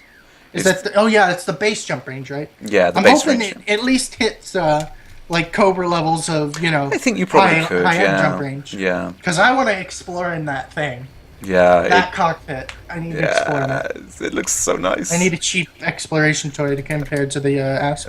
Yeah, well, that's one of the things I want to get out in the Diamondback, and it really intrigues me that they call it an explorer/combat vessel, because that's like, why would you want to get out to a distant place and get into combat? So Yeah, it's interesting. It's interesting that they're combo. Both of the major explorer ships are combo military and explorer ships. Basically. Yeah. The Asp and the Diamondback. yeah, absolutely, and I Frontier love got the this. Diamondback cockpit too. They both have just fantastic cockpits. Yeah, it looks very, very nice. And Frontier have got this nasty habit of sneaking in hidden things into the game and not telling us, which is really nice. Because obviously the unknown artifacts were introduced in the 1.2 update, but it wasn't until just a couple of weeks ago when David hinted that people started looking for them frantically and realizing there was things that people had missed. And it's a tricky balance, because I know the guys at Frontier, they want to put all these interesting secret little things in, and give us interesting things to search for, but at the same time, it's so well hidden sometimes that the community doesn't find the damn things. Yep. Speaking of things that are hard to find, I found a ridiculously quickly spinning star out in the middle of nowhere a while back. Oh, yeah. Like this big blue star that spins like noticeably really fast. Mm. And there were like 3 black holes in the system. It was a fantastic system to visit. It was like 1,000 light years outside of populated space, I think. Not too far. Yeah. It's towards the Orion area. Yeah, there's so many interesting things there. I mean, I found a couple of like red dwarfs and brown dwarfs, which are like rapidly rotating ones and things like that. But that's the thing I love about exploring, is you keep finding these really, really interesting places. And I want to go back out and do it again. And you can imagine when you can get down and land on the planets. It's like, oh man, so cool. There's it's like every one of those planets. It's like they all look interesting. I all want to see what's on them and things like that. And yeah. Oh. Crazy, so much in there. So next thing on the newsletter, I want to give a shout out because this was absolutely awesome. Congratulations to the guys that recorded the Rangers of Florin video. They won the first annual Control Alt Space Film Competition. So congrats to you guys. I didn't watch it yet. I'm saving it. Oh, it is awesome. I did vote for it. It was one of my favourite ones, and I kind of, because I got down to those last 2 videos, and there was 2 on there that I really wanted to vote for.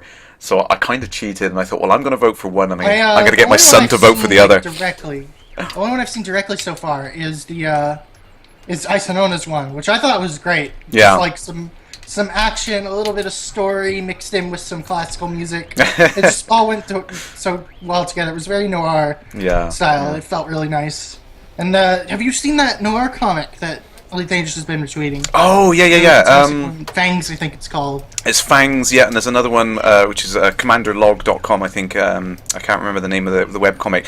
But, I mean, like I said right at the start, just the creativity and, the interesting things that are coming out of the community is just so much fun to see all these great... Whoa, bounce off an anaconda there. That'll hurt. These great, interesting community things coming out. It's really, really good fun to see.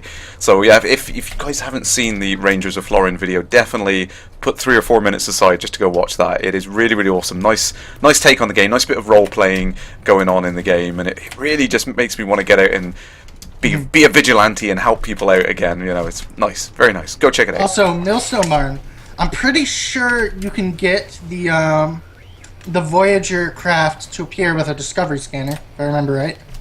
Yeah. Have you been out to it? Have you seen it or? I haven't seen it, but I've seen other people see it. Yeah, I went out there. I think it took a good 30 minutes or so for it to get there.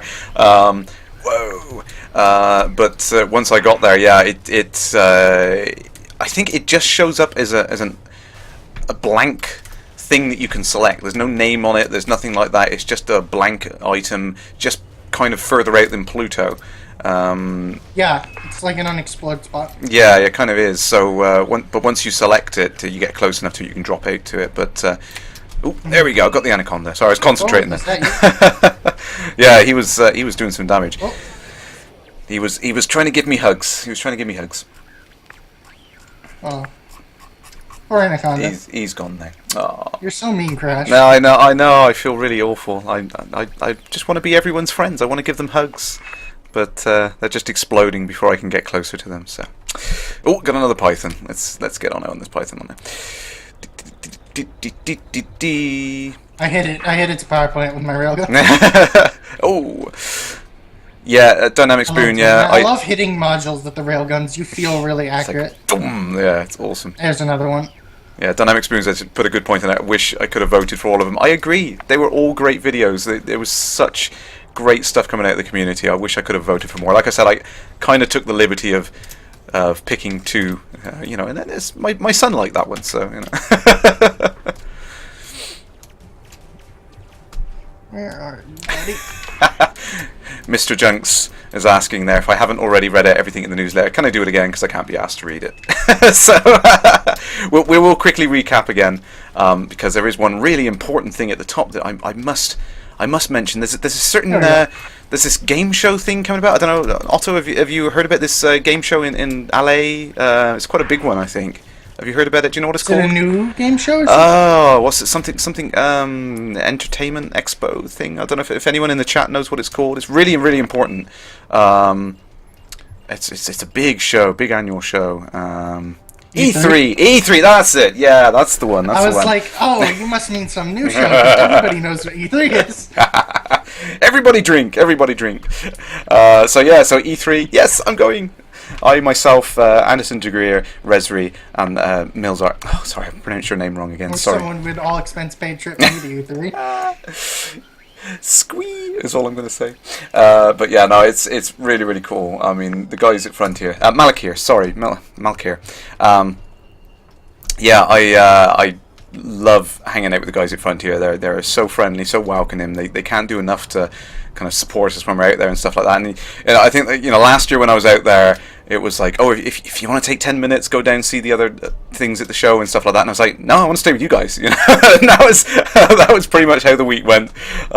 So yeah, it's they were really, really lovely people, and they will look after you. It's going to be great. I'm going to make it to some convention one of these days. Oh, absolutely. Gaming or otherwise. Oh, giving you hugs now. Sorry. I didn't hear a boop on my end. Oh, there we go. I almost shot you with my railgun. Well, I'm glad to say that in 1.3 update, the friendly fire rules are going to be relaxed a little bit more as well. So yeah, that'll be nice. I've been talking about doing that since the game released. Yeah, I think they finally found a good way to do it too. Yeah, it was one of the things. You've got to get it to a point where it still works. It doesn't cause and it doesn't cause too many problems. Because I did notice when I was playing open over the last couple of days, lots of player commanders would suddenly go red and then have to run off and run back again, and it's not much of an inconvenience, but it is kind of annoying. It takes you out of the moment when you're trying to play combat, and then suddenly, oh yeah, this silly little things happen. There's like, oh damn it, you've got to go do it again. I even did it once myself, and it was a shame. It was a shame because it spoiled the gameplay moment for a while there. So I'm glad to see that's going to change. Pleepay's having fun with the it's drinking game. It's a real pain for people who just start. It really makes them upset when noticed. Especially people who have no real trigger discipline in the game yet. Yeah. Don't pay attention to the radar and stuff when they're in research extraction sites with lots of police. It bothers the hell out of them. It's like, I always bring them to Cremain, which is near the starting system. Which is a great place for research extraction sites. Oh, boom! Headshot. I've got to try a different loadout, but I do love the cannons. I do love it. You should do dual plasma accelerators, just cause. I will play with that. I will. Jack Hammerson, greetings. Get D-rated thrusters and D-rated shields, just the biggest of each you can get, and that will hopefully give you enough power to run it with shield cell banks active. Yeah, I mean, to be honest, I mean, D-class thrusters on this thing anyway, it would still be quick, it would still be fun, so... Oh yeah, they're so quick, I used to run them myself, just because they were a huge power draw. Waxman, a good question. Will Frontier be at Gamescom this year, and will I join the team? I can answer one question with most probably. I think it is definitely in their best interest to be at Gamescom. I'm not sure if they've absolutely officially declared that yet, so I wouldn't want to go on record saying yes, but I'm absolutely sure they will be considering it. It makes sense for them to do it.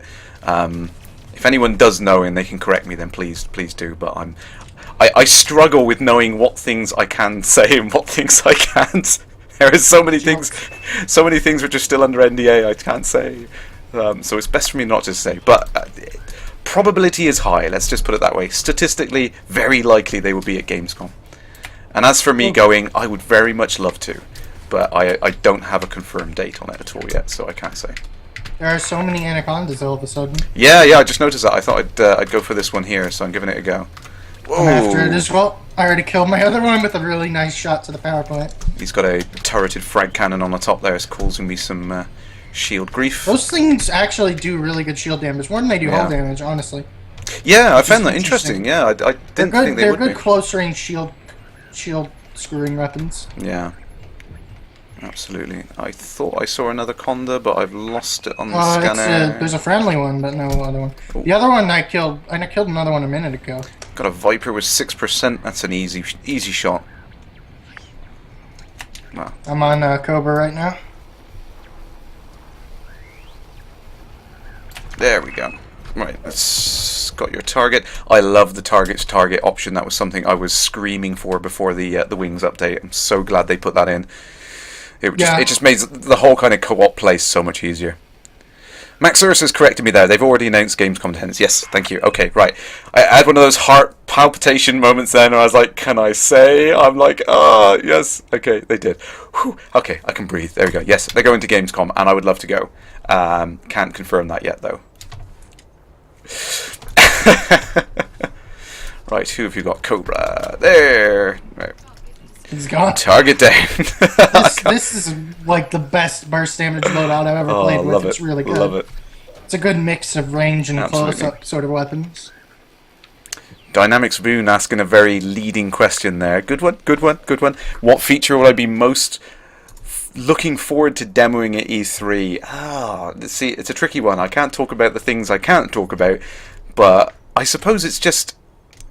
It's not any one feature at all. It is just sharing it with people who haven't experienced the game before. That's what I enjoy the most. I find it's hard to explain. It's almost like I'm living the experience again through their eyes, and it's really, really enjoyable seeing someone have that sense of awe and wonder of the game for the first time. I absolutely love that. This year, obviously, it's going to be a lot more different. More people know about the game. They're going to be coming to see what's new and what's changed since they last saw it. So I think just recapping the year's worth of stuff, because so much content has been added in since the release, and people don't realize that we've had 1.1, 1.2, 1.3 is going to be out by the time Frontier at E3 anyway, so much more stuff has been added to the game since, so it's going to be nice to recap the year's worth of updates. I think your shield cells are useless, by the way.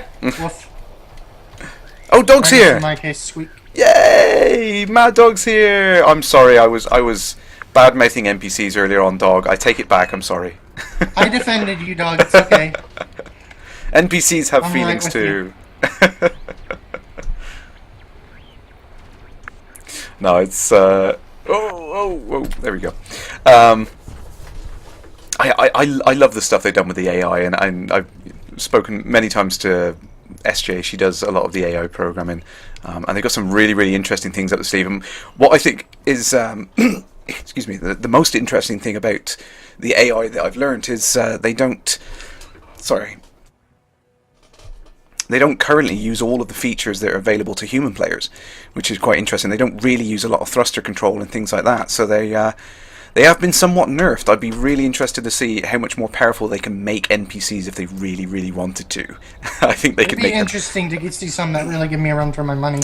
Yeah, some really, really evil AIs. I'd like to see it scale. I think they made the right choice that early on the AIs have been kind of nerfed somewhat so that players can get in. They used to be a lot more effective back in the day, but I don't know how true that is. Like back in betas and stuff. Yeah, they've kind of gone up and down a few times. A couple of the beta builds, they completely just handed your ass to you. They would really, really take you out quite easily, and then they kind of dropped them down again and they moved them around. There was a couple of interesting things that happened there. Someone managed to find a way of getting into a test system in one of the early alphas, I think it was, where you could try and quit during the loading screen, bring up the menu, and then jump back out, and then it would throw you into this test system with a bunch of AIs of all different varying skill levels. For obviously, Frontier were using that to internally test what was possible.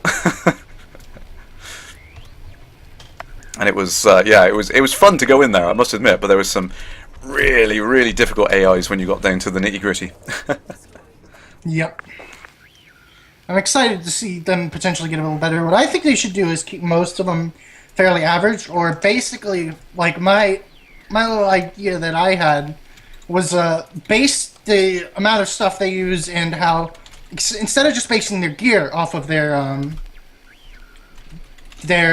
combat rank, base their entire ability to fly in combat off of their combat rank. So an Elite one will manage power better, use different maneuvers, really extensive stuff. That's what I'd like to see, is it scale with their combat rank. Yeah, and I think it does to a degree at the moment, but like I said, they've been I definitely artificially noticed limited. some, but there's not much difference other than some minor, will it attack you, will it not attack you, based on different archetypes and stuff that may have lower combat ranks than others. There we go. Yeah. And I'm, like I said, keen to see that kind of grow and expand as the community does, and we get more capable ships available to us, and just generally a player base which gets better as the game expands and improves. I think you're going to start to see the AIs get better overall, really. So that's cool to see that they're taking that into account. So much thought goes into doing that kind of thing in games design. It's not just a simple case of just setting a number and going, that seems right. I mean, there's a lot of balancing to be done, but it would be neat to see it scale with their combat rank really significantly. Yeah. So that you get this random ace pilot comes out of nowhere who's elite and will just just own you, just tear you apart. All right, I'm gonna head back for ammo. Right, yeah. I think I'm gonna do the same. Engage Super Cruise. I think I better take a drink of water in the meantime. That's good advice there. Thank you. 30 player ships max Excalibur. Was that? I mean, we were talking about that earlier on. I mean, there was. I think Toad said you can have 25 ships in a single station. I haven't seen a limit on the number of ships you can own, though. I wasn't aware of that. There would be people who would just go and open and blockade a whole station by taking every pad. Everybody's like, I've heard people who want the realism factor complain about, I really want them to implement destructible stations, and I'm like, this is the internet, sir. You should know that's a bad idea. There are people who would systematically go through every populated system and destroy every station in the game just to fuck with people. Yep, yeah. I will hands down admit this now. I will say that was one of the first questions I asked David just during the Kickstarter. Was like, could we do something cool like that? Because I was in that very kind of excited, what could we do so like that? And I realised as soon as he came up with the answer, I was like, yeah, you're absolutely right. When your people would absolutely destroy the game within a few weeks. Every with a persistent universe, it'd be gone. And I was like, yeah, you're right, David. Sorry, yeah. But it was silly. Mad Dog, are we ever going to see of the return of Crash the Pirate? Yarr! I have pirate stuff on this Python. We could go pirating. See, I haven't got the Olympic controller. I sold my Cobra with all that. I have a Olympic controller and lots of cargo space. You could take some of the cargo I take from stuff. And then you take your scanners, because I don't have scanner room because of my shield setup. I admit at the moment I've got no cargo space on this vulture. I'm completely bounty hunter combat spec at the moment, so I'd have to tweak it slightly to do it. But request stocking. Maybe dog. I will do that in the future. I think I want to get into it. I mean, definitely with the hey, farewell Summer 1540. Please invite me. I would love to go pirating. I just started dabbling in it recently, and I was having a blast. It is great fun. It is really, really awesome. I want to do it. It's such a unique variation of combat. It really is. Yeah. To play landing gear. And I think that's the thing that people miss when they say about the content in the game, and it's like, the variation in the play styles. That's that's the vast chunk of the content. That's what you're looking for. Everybody boils it down to the simplest aspects. When I hear people complain about it, it's like, you can go and shoot stuff, or you can go scan planets, or you can go and trade, and it's like, there are 6 subsets for each of those. You know that, right? Yeah, and it's more than a sum of its parts. I think that's the important thing that people don't realise, that there's all these aspects to it, but it's the fact that you can just seamlessly switch between any of these different play styles and do any of the things you want to do. That's what's fun about it. There are ships that do that do the seamless switching on their own. Like my Python, I could switch 3 or 4 modules around and go pirating immediately. Yeah, absolutely. That's the fun thing. That's what people are missing when they don't realise that. They see it in face value and don't realise what they're missing under the hood. It's just scratch a little deeper, guys. That's what you're missing. Ooh, there's a Warzone mission. You might want to grab that. The biggest thing that Elite is for me is just one of the most fantastic platforms for freeform sci-fi role playing. Yeah. That I've ever seen. Yeah. It's ridiculous. Do whatever you want. Yeah, it's like a pen and paper with how much variation there is and stuff you can do. And speaking of pen and paper, I have a friend who got their hands on one of the copies of the Elite Dangerous pen and paper. Oh, that Mad Dog gave away. Yeah. And I'm excited for that. And I have a friend, another streamer friend, who's setting up his own pen and paper thing, which is designed to be a very entry level pen and paper, which is designed for Twitch, designed to be interactive with chat. Oh, cool, which is fantastic. He's been doing dev of it on his stream sometimes, and I really, really want to play that because I've never done pen and paper before now. I must admit the Elite Elite pen and paper game was the first one I've ever done a proper RPG. I knew of games like that, never really got involved in them, but this was the first one I played, and I've thoroughly enjoyed it. I think it was really, really cool. And it's a good analogy you saying that, actually, because it's very much the mindset that Frontier have, that they've introduced these features to the game, and in a lot of ways, like the community goals and the stations being created in different locations and things like that. To begin with, they were hand cranked. They were running them behind the scenes. They were kind of keeping an eye on things, seeing how the community responded to it. They were very much playing Games Master. And then they've slowly become more automated, and they've kind of introduced the features so that the galaxy simulation is getting more and more advanced. And that's the thing I love about it. They, Frontier are playing this game almost like they're being a GM in a pen and paper RPG, and it's great to see it expand and change over time. It really is. And do you mind if I link my friend's channel? Because I know you have pen and paper enthusiasts. Yeah, absolutely. If you guys like pen and paper, follow this link. If he's doing creative, he's likely working on the RPG. And I'm sure we'll play it eventually. I think it's called Knights of the Hawk, because it's based off of his little Steam group. There you go. If you guys like pen and paper, or you want like a chance to get into pen and paper, his RPG is probably where you should start. Just because it's so integrated with Twitch and stuff. And I'm excited for it, because like I said, I haven't done pen and paper up until now. I've got a character ready and everything. It's going to be exciting. Awesome. What's Toad saying there? Creating a station in the test hub system? Yeah, if we want to do that, that's yeah. And I do appreciate that story piece you gave me earlier on. I've got to get that up in the thread as soon as I get a chance. It was really, really awesome. And I don't know. Also, I don't know if you've heard about this. I've got the system down there in Teshub, the Planet Crash down there. Have you seen that? Or are you talking to me? Yeah, sorry. Oh, sorry, I zoned out for a second. I thought you were talking to the chat. Sorry, yeah, I've got a planet named Crash down in the Teshub system, and kind of as a community, we want to get a training station set up for new commanders. Which I thought, is quite fitting, and I want to do it, but like I said, there's got to be this interesting backstory, and there's got to be something that Frontier can work with, and everything like that. So, I put out a bit of a call to the community a couple of weeks back to say, hey, let's a couple of days back ago, I think it was, let's try and think of a story for it, because I am terrible. I have got no imagination when it comes to this. I wouldn't make a good games master because I have no imagination. But I put a call out, and I had some great ideas from the community, and I've got some things to put together.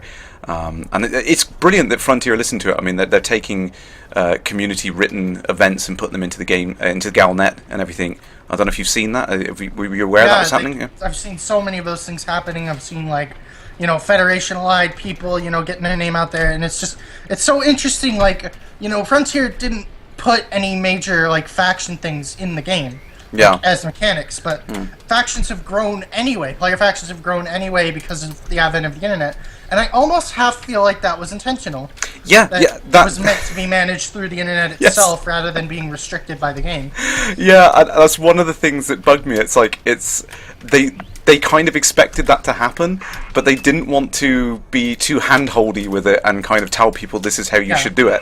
They wanted to leave people to figure that out for themselves and play the metagame. That's what it's about. It's not just about sitting there in front of the game and doing it. It's the creating the communities and the factions and the interesting things, the Ronin of Amarak, the code, all of these guys. To the organic nature of the game in the first place. Yeah, exactly. Because I'm sure these people in 31 have internet of it. Absolutely. So whilst they don't have all of these mechanics as in-game things, they've made the sensible choice in a lot of ways of, instead of trying to shove everything into the game so there's a lot more they have to build, they're just saying, hey, you guys, you've got communication tools, you've got ways of organizing fleets and getting together and to run these kind of events. Just go do it. Put a thread up on the forum. Make these interesting things happen, and then go in game and live them out. It's so easy, even just through Twitch. I mean, look at Kate's Demolition Derbies. Yes, yeah, absolutely. And like I said, I still haven't gotten to participate in one of those. No, I headed all the way up there, and she said, "Oh, I'm not doing it this week." I was like, "Damn!" There, I destroyed my Sidewinder to get the free one because it would be cheaper to replace. And I spawned in the starting system, and I didn't get back in time, and I was so sad. No. Joked. But like I said, I mean, you know, Frontier love that kind of interaction, those crazy things that the community coming up with. They love it every time they point it out. I still remember the first time I pointed out Isonona's videos to them, to the guys in the office. Yeah, and it's so fantastically paced. Yeah, and I mentioned the you know, the whole boosting in with silent running and shields down and all that kind of stuff, and they weren't even aware of it as a gameplay mechanic. They hadn't planned it. It just came out. It was this kind of emergent gameplay thing that came out. They absolutely loved it. And what happens when you give the game enough freedom is that people will come up with these crazy ideas and systems and mechanics that weren't even intended, and it's so cool to see. Yeah, absolutely. And the guys at Frontier just love seeing these things evolve. It's absolutely awesome. So more of that to come, definitely. It's great to see like a company so invested, like, in their game just right off the bat, you know, like in every way.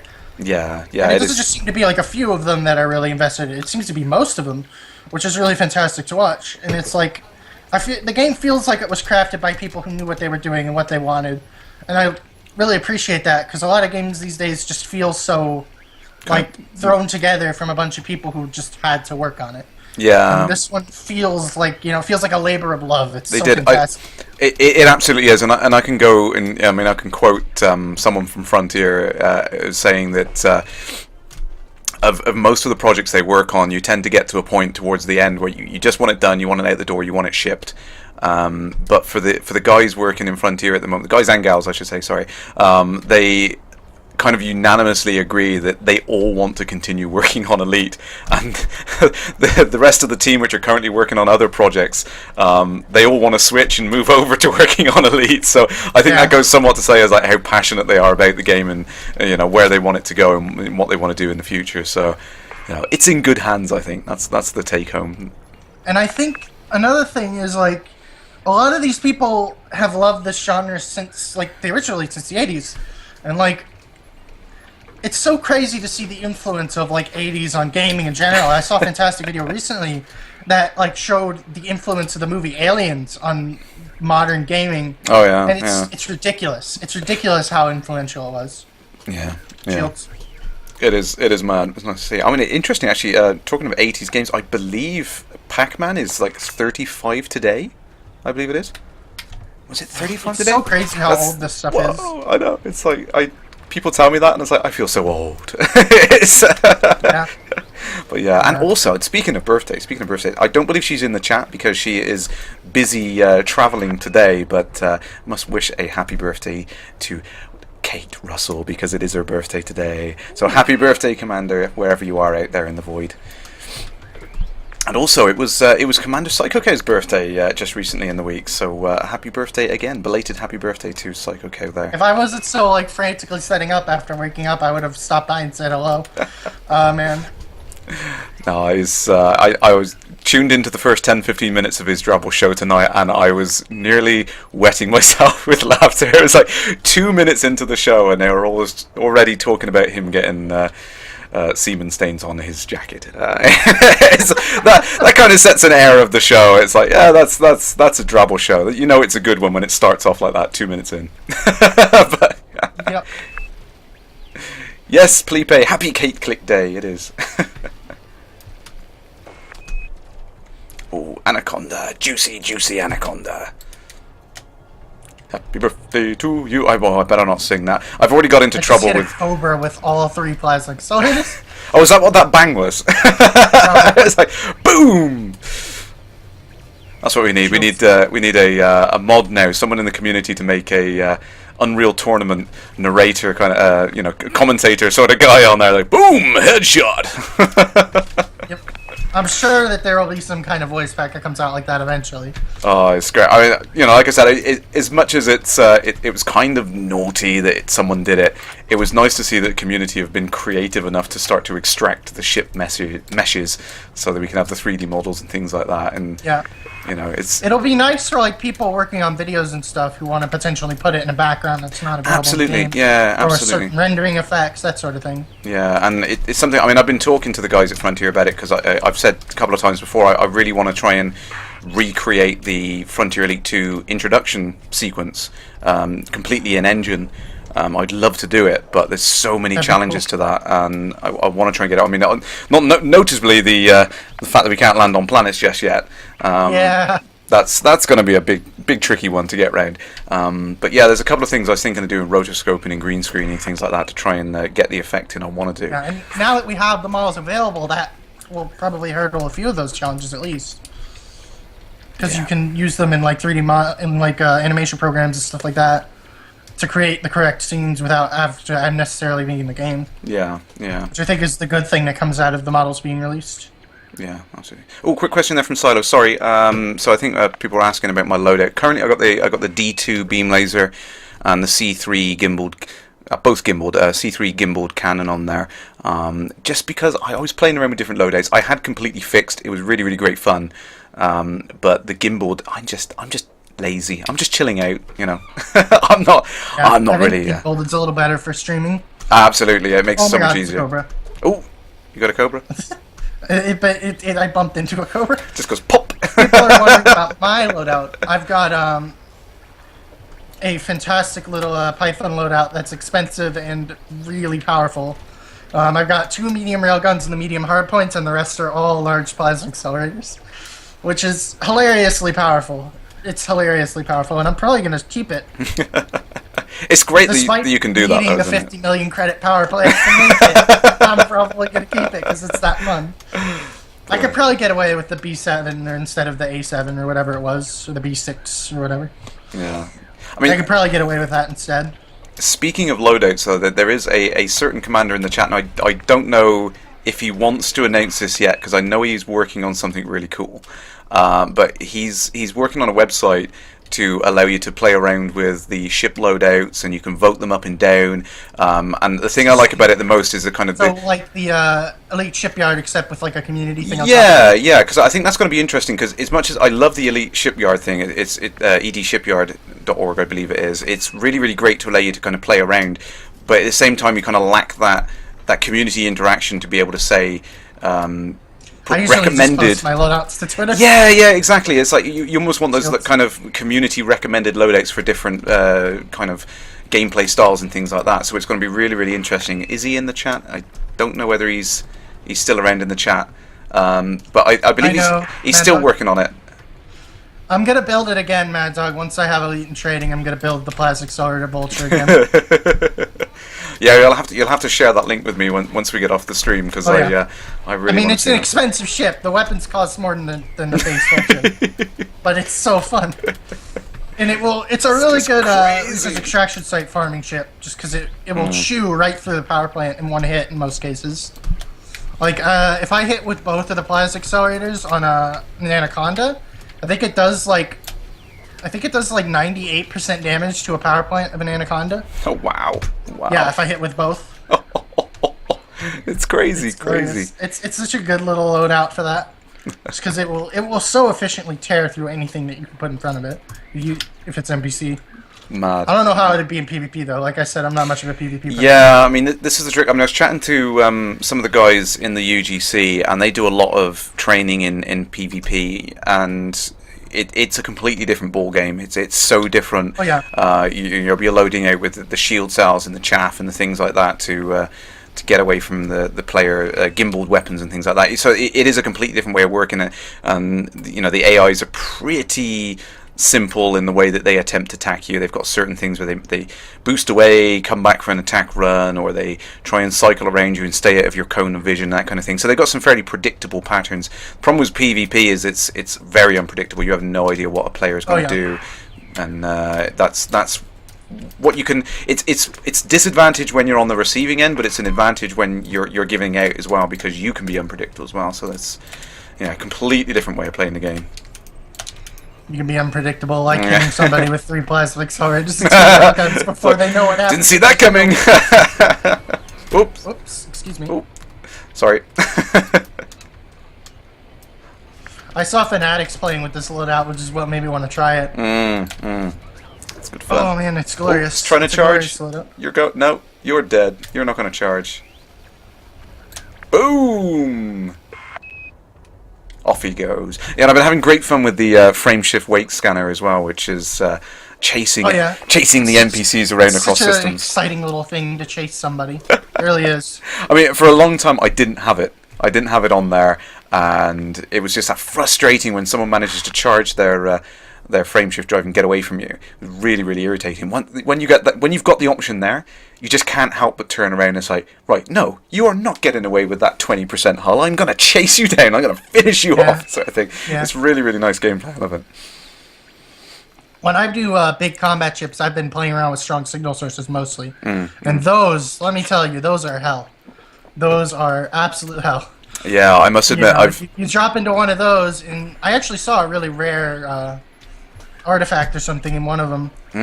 But I think not the alien one, but some kind of rare artifact thing. Yeah, unknown artifact or something like that. That's the ones. That's the alien. No, artifact. it wasn't the same model. It was just a normal canister. Oh right, okay.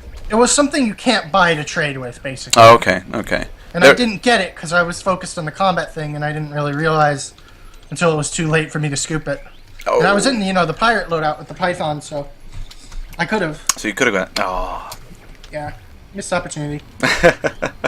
But that's the nice thing, though, isn't it? Is there's all that variation. There's other things. I've only gone into a few strong signal sources, and I'd love to do more, but there's a triple anaconda one which I find fun.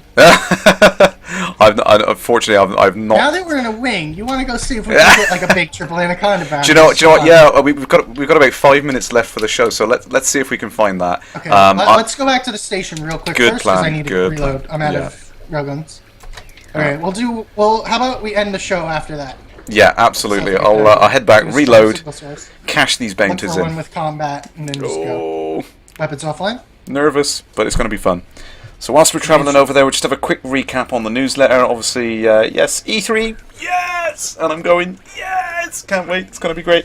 And don't forget, guys, like I said, I'm going to record everything I can when I'm there and try and get it out as soon as possible on the day. There may be an embargo on press, so I might not be able to immediately publish any information when I'm there, but I will put it up for you guys as soon as I can, and if I don't put it up on the stream, I'll try and get it onto laveradio.com so you can at least hear what's going on there. I'm going to try and get some interviews with the folks that are there at the end of day and that kind of thing.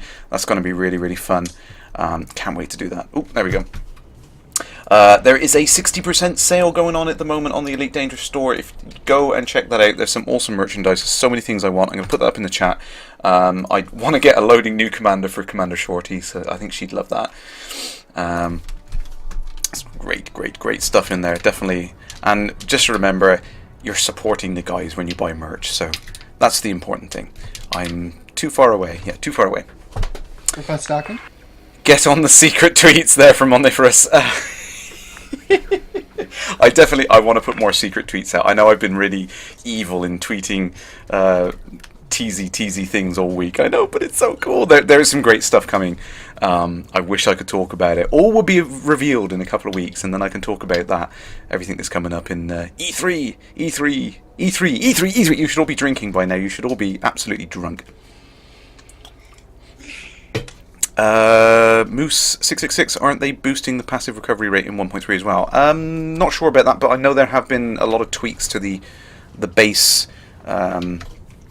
statistics on the way that the crime works and everything like that. So they might have also tweaked that. So many things that have have been done there. Yeah, Graham Tone there. It's going to be a race between Resri and Kerrash for posting out information at E3. I'll tell you what I'll do. It's like Res. When we get there, we'll just have to take loads of selfies and just keep posting up selfies of me and you. That would be great fun. But it's annoying though, because when you get there and it's like you see all the cool things, and you can't even take pictures of your own booth posters or anything like that because of the risk of you accidentally getting someone else's game in the shot or something like that. So there's an absolute complete freeze on any kind of photography or anything like that. It's real bind for the first day or two. But as soon as I can get that information out to you guys, you will know what's going on. Speaking of the shield boosters, chat. Mm-hmm. I think they're fantastic for traders. Yes. That's like the biggest thing that I find them useful for is just throwing them all in a trade ship. Yeah, and that's that's the important thing when you think about it is the problem with putting too many shield boosters on a combat spec ship is you run out of power quickly because your weapons are using so much power. Yep. When you're a trader, you have lots of redundant power. Yeah, you've got all this additional power that you don't need to use. I have every single utility mounted with an A-class shield booster on my trading Anaconda. Yeah, and that's where they're useful. And the problem is that people see these options there and they're like, oh, I want to put all on my ship so it gives me the most overpowered, crazy ship I could possibly get out in there. They're kind of missing the fact that these things are better suited for someone who wants to be trading and be very, very protected. So, yeah, like I get around in that Anaconda, and it's it was like half a light year worth of jump range nerf for that. Yeah. When I equipped all 8 of those, and I've got 260% shield of my base shield, which is an A4, I believe. Wow, that's. And then I've got 452 cargo space. All right, I'm in Super Cruise waiting for a. Right, I'm gonna get out and navlock to you now as quickly as possible. Should probably navlock to you as well. I'm already navlocked, so. Target wing 1. I don't know all the commands yet. I haven't played that much with this. Oh, you're not in Super Cruise yet. That's why I can't. Yeah, I'm just getting out the station now. Z-Wolf has got a good point then. When the Cobra Mark III, the physical model was revealed at the event, and nobody recorded it except some guy on a phone. It's like, damn. Right, let me head out into cruise. I can see your wake, so. Right. Currently waiting for one to pop up. I'm just sitting at minimum throttle. Come on. Just got to get a mass lock. Right, there we go. Drive charging. Unidentified, weak, nothing yet. So quick flick over the newsletter again. So Mac and PC versions are running in parallel at the moment, so they're just working on stability fixes. Like I said, as soon as you can get into the beta for 1.3, then definitely get in there and start helping with that. It's going to be... Wingman navlock. Don't open the Steam overlay, please. Too many buttons, too many commands. Right, I am on your 6, just following behind. Alright, I'm just waiting for one to come up. Sometimes it takes a little while. Pull away from the station a bit. Okie dokie. I don't know how much it helps, but... Just keep you in range. I have got a... Oh no, it's conflict zone. There's an unidentified but no strong yet. Let's just wait a few seconds. I'll carry on going over the newsletter just in case I've missed anything on there. Now this is an important thing, and it's something I wanted to bring up when I first read this earlier in the week, actually, because I was aware of these things going on, but I couldn't say anything about it. Lots of people have been banned for cheating just recently and had their contributions stripped from the community goals, a couple of people for account trading as well, but most importantly there was one guy a couple of weekends ago, I think it was, who was spamming the game servers with some script to attempt to like extract exploration data and market data and all that kind of thing. His account was identified. That's what was causing server lock. Someone was I bet you the repeated denial would basically just made it into a DDoS, basically. It was basically like a DDoS, yeah, and it didn't affect everyone. I mean, I was quite lucky that it didn't really affect me when I was playing that weekend, but I know a lot of other people were reporting it. Well, I say a lot. I don't know the exact figures, but it was kind of frustrating. They managed to find this guy and shut him down within 24 hours over the weekend, so I was quite pleased that the guys in support managed to do that and stop him from doing it. And the best part of it is that they've learnt from that. They know what that guy was doing, and they analysed the way he was doing it, and they're working on ways to prevent that in the future. Which this is the key thing, is like they don't immediately tell us these things are going on behind the scenes, because they are monitoring and tracking people that are cheating and exploiting, and then they will find ways of preventing that before they go and publicly announce and say, hey, we stopped this guy because he was doing this, and oh, by the way, whilst he was doing that, we figured out a way of stopping him from doing that ongoing. So, you know, that's kind of why they delay a lot of these notifications. They're not immediately telling us that they're clamping down, but it is happening. So, you know, keep the faith. This is taking a while. Usually strong signals are just a little yeah, and particularly when you're in a wing, they're kind of more frequent, aren't they? I think if we get away from these other signal sources, maybe some more will pop up. Yeah, I'm gonna throttle up as well. I'm just gonna try and match your speed. That would be a nice feature, I think, a speed matching thing. But we don't want to take too much control from the player. Signal source. Signal sources abound, but not what we're looking for. It may have to do with the population or something too. Yeah, your jump. Yeah, your locality. Should we? I can jump to Alioth now. If you've got the permit yet. I don't have the permit. Oh, you don't have the permit. Oh, okay. I'm so excited to be there. I'm like, I want to go there. Yeah. It's the one like big system permit I don't have. So do you think? I got the Fed and other one. Akinar's beautiful. A lot of beautiful stars. I've not got the permit yet. I'm so ashamed. I need to get there. You better work on it. I've got to get on it. It's so pretty. I've got a bounty to hand in Hebo. If you want to head to that system. Let me see here. I'm gonna look at the population of this compared to some other local places. Okie dokie. Carry on checking the chat in there. Silo, may I ask what shield I have equipped at the moment? I've currently got the A5 on the Vulture, which is crazy powerful and probably not the best thing to have on here. But I'm just lazy, and I don't want to be thinking about shield management. We have a pretty high population. Maybe low population is better because it's less policed or something. Possibly. Let's have a quick look. We could jump to one of the lower population systems nearby. Yeah, let's have a look at this. So here we're talking 10 billion here. Oh, Hebo's got even more. Facey's got nothing according to this, I don't think. Sobek is about 16,000 people. That's crazy. And it's in Anarchy, so that's probably a good place to go. 5 light years away. Let's go there. Toads just said actually that sources are random at the moment. Scanner with you. I do, yes. Very good. So we'll need that. Yeah, Toad was just pointing out that the sources are random at the moment. Prime 9 did say that. I thought there was more to it, but... Faces. I don't know how it's pronounced. Maybe it is pronounced that way. I'm coming in behind you. Gonna pick up your wake in a second. Rightio. Another thing they fixed recently that just made me happy, something they fixed in 1.2, I think, is that now when you were using a head look in hyperspace, you dropped out, it would like snap to the front and go back. Oh yeah. And now I can look around in hyperspace when I'm dropping, and it doesn't do that. Doesn't try to break your neck on on contact. What have we got here? Oh, there is one Landis Freeport. I've got one straight away. Strong signal source.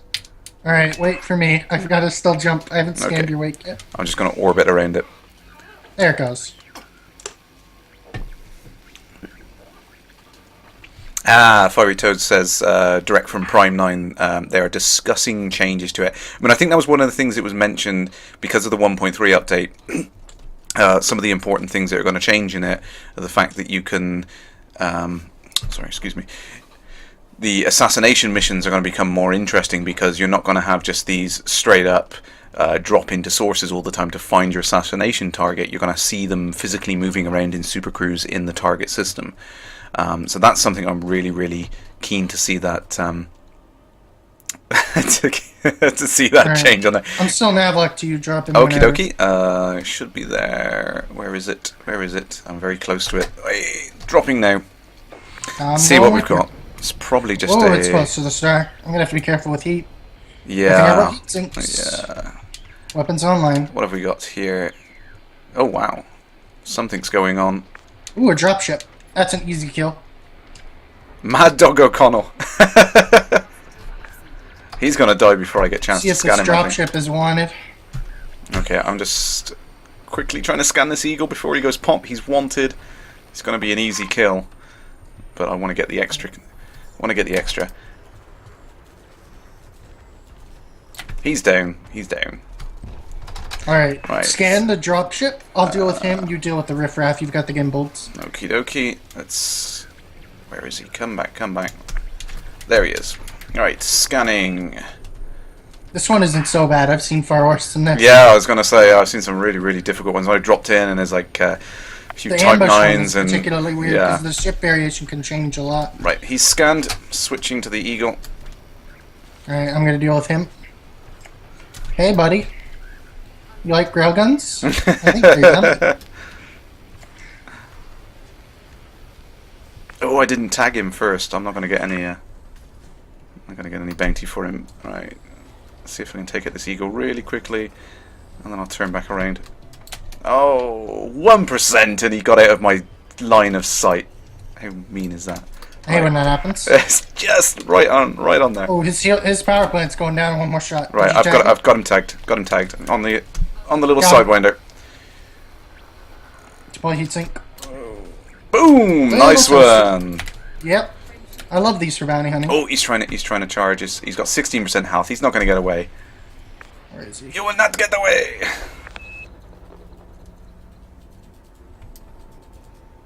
Boom! Sorted. For a second there, I checked my menu and I was like, "Who is ejected heatsink? Who named a commander that?" Ejected heatsink. And I'm like, "Oh yeah." Do you want to try for one bigger, or are we done? Let's go for one more. Go on. Alright. Right, let's. Weapons offline. Right, Engage supercruise. gonna see if I can watch you jump out. I love watching things jump out up close. Oh, it's such a cool effect. I love it. The noise is what gets me. The big thump. Very bass. Yeah. It's great stuff in there, particularly with these headphones on. It's awesome. It's absolutely awesome. Oh yeah, I have a Sony MDR 7506. It's like an old model of studio headphones that you can get for really cheap these days. Oh, another one. Oh, excellent. It seems like higher crime systems do have these more consistently. Rightio. I'm a little far behind you at the moment. I'm not nav locked. Hang on, 40 light seconds. Alright. Nav lock to me as soon as possible. Yep, I've got you now. I've got you now. Alright, I'm 20. like a couple of light seconds out. 15 light seconds. 10. CeeLo, I think we're both using X52 Pros, which are hot asses. Yes, yeah, well, Snap, got the same. Hot asses. They are hot asses. Oh, I'm afraid my... Oh, dear. Oh, don't overshoot, please. Barrel roll. I like how barrel rolling actually does slow you down in Super Cruise. It's great, I love it, I love it. Oh, good night, that's right. Thank you for joining in tonight. Oh. Can't see that signal source. Where is it? Where is it? Oh, I got it. I got it. Where is it? I'm going to have to adjust my... I'm about to boost into it. Okay, go ahead. Disengage. Thank you, Midnight. Dropping name. Whoa, that's a lot of contacts. T. Corkin, greetings, Whoa, Commander. They're all Type 9s. Uh-oh. This is going to be interesting. Right, let me see I want to see if any of these are wanted. Because this is just like cannon fodder if they're all wanted. T. Corkin, yes, the community goal for the Sobek Boys is fine. still ongoing. We were just playing a little bit of that. He's clean. Nothing on him. What's the next one? What on earth is going on here? There's a massive convoy of trade going on. Oh, yeah. See, the thing I love about this is if you were playing Pirate, it would be great right now. I mean, what have they got? This would be... look at that. I wish I brought limpets. Power I want to take generators. this stuff. And they're all... Oh, see? So much stuff. Unfortunately, they're running shields, which is unfortunate. You almost want something in the game which allows you to take shields without getting a fine or anything, without taking any... Something like a stealth laser or something. Yeah, well, stealth Pretty lasers... weak, but, you know. Stealth lasers were in the early builds of the game, and Yeah. they got I remember that. taken out, which was a lot of people were saying, "Where are they? Where are they? We want them back." And I agree, I want them back as well. I think it's Like low heat output, non-crime detectable lasers would be yeah, fun. yeah. But low power as well.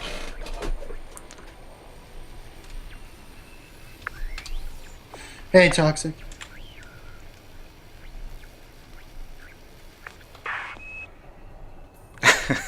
Are they all just clean? They all appear to be clean. They don't seem to have Alright, let's anything. look for another one. Weapons offline. Right, Take Super Cruise.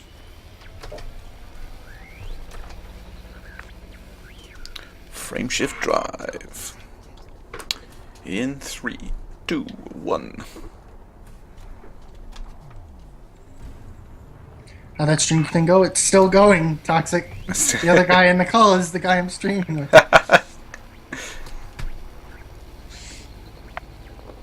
Oh, sorry, am I mass locking you?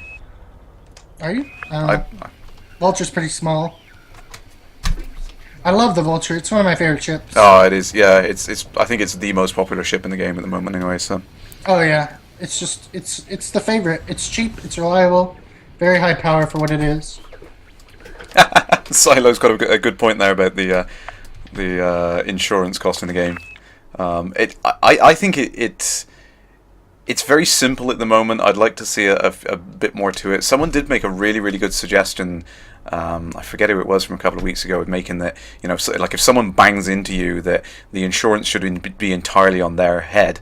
That they, in addition to whatever they get, their bounty or their fine that they get on there should be matching the cost of your ship or the damage that they've done to it, and then it should cost you nothing. So I mean, that's how it works in the UK. If someone hits you, it's their fault. So, I can't see it at the moment. Also, extreme fuel scooping is fun. Just sliding past as fast as possible without crashing. Oh, see, I did miss from one of the early builds. You could still enable flight assist off when you were in Super Cruise mode, and it was so much fun. I was just spinning around stars at ridiculously high velocity, and it was just great fun.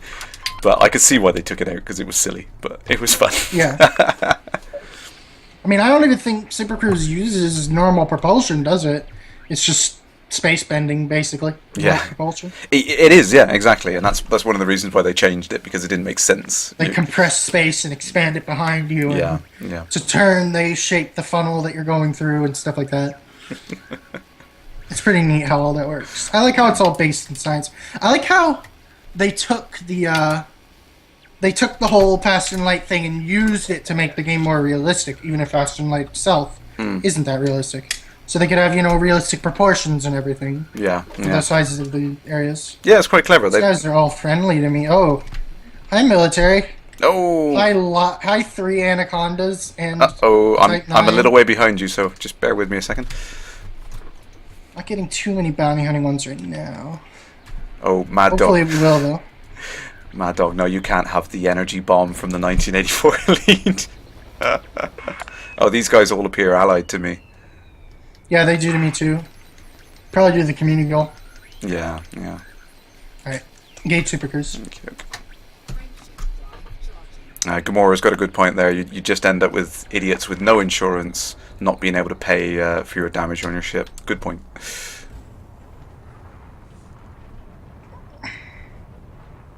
Ooh, drive charging. I'm going to... Oh. That's sort of what GTA 5 does, Z-Wolf, except, without the bureaucracy. Is if you lose your personal vehicle, you've got to, call an insurance guy to get it back. Oh, basically. Yeah, I forgot about that. Yeah. I thought that was interesting how that worked. Yeah, it's pretty cool. I like the idea behind that. GTA 5 is fun. They did a good job with the PC version. Yeah, I mean, I had never actually played the campaign before the PC version came out, which is interesting. I played so about... I did a whole blind run on stream and stuff, and it was fun. I think There's one. Oh, we got one? Yeah.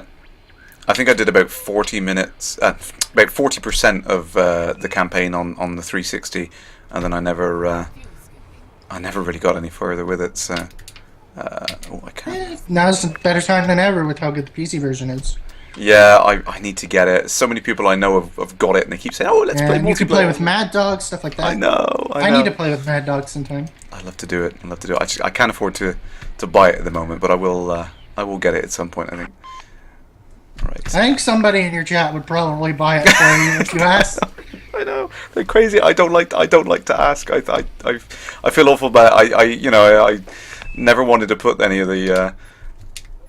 I never wanted to put any of the stuff up on there for the donation things and all, because I didn't feel right asking at all, and I mean, I don't do the streaming thing for the donations or anything. It's not about that. Oh, there we go. Am I in range yet? Just in range. I'm classy. Dog is fabulous, but I'm classy. I'm the one in the white suit with a fedora. More Type 9s. Oh, it's just nothing but trade runs today. Yeah. Try like 1 or 2 more and then call it a day. Yeah. Gauge Super Cruise. So this is the interesting thing. I mean, these exact like events which are occurring here, these signal sources here, where you have these trade ships doing this. This is piracy content, and it makes me laugh when I hear people talking about it and saying there is no content for pirates. Piracy isn't legitimate, even though there are like 3 different modules specifically for pirating and piracy-related content and signal sources. It's all there. No. It's all in there. It's all in there. It's griefing. You should be banned.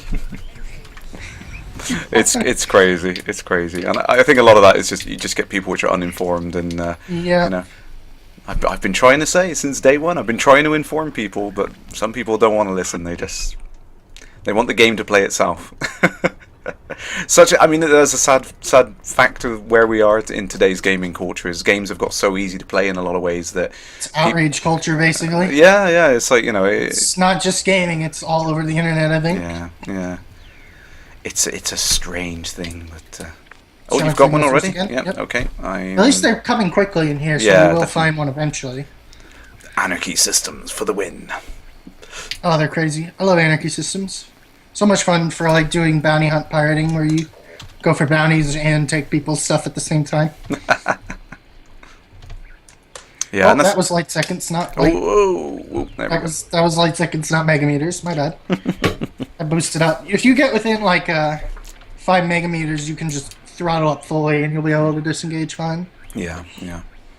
I think you touched on an interesting point there, is the fact that by stacking various kinds of gameplay, it makes it much more efficient experience as well. Like, you know, doing the community goal we were just doing, you can get the missions for the combat bonds, you can get the bounties as well, and kind of using the features that you have there to kind of layer on top of things and make it more effective. Those are, you know, you can outfit for 2 specialties in a single ship, easy. Like this one, you know, it was fine in the Warzone, but I've got everything I need except for limpets in my cargo hold for pirating right now. Yeah.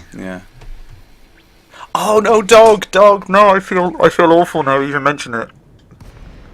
Dog's just put £10 into the get crash into Now you GTA 5. Ooh, an anaconda. Ooh, Thank you, dog. I really appreciate We found that. the Thank triple you. anaconda infants. Oh, you've got one.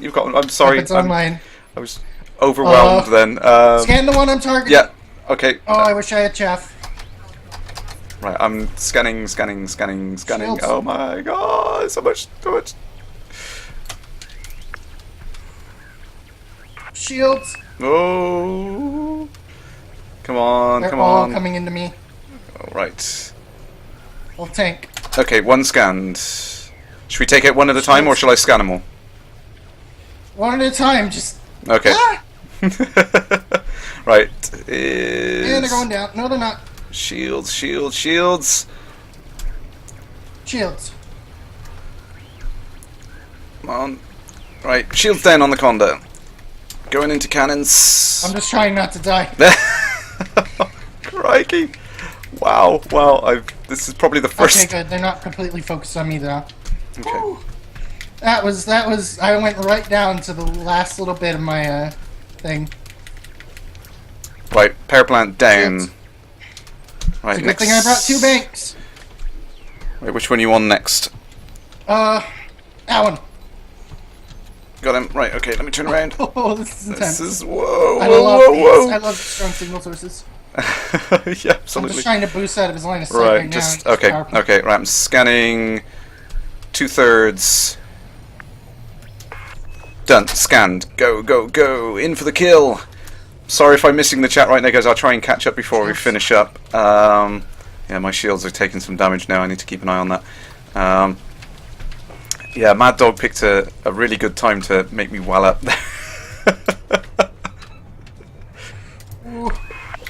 Oh, there we go. Power plant.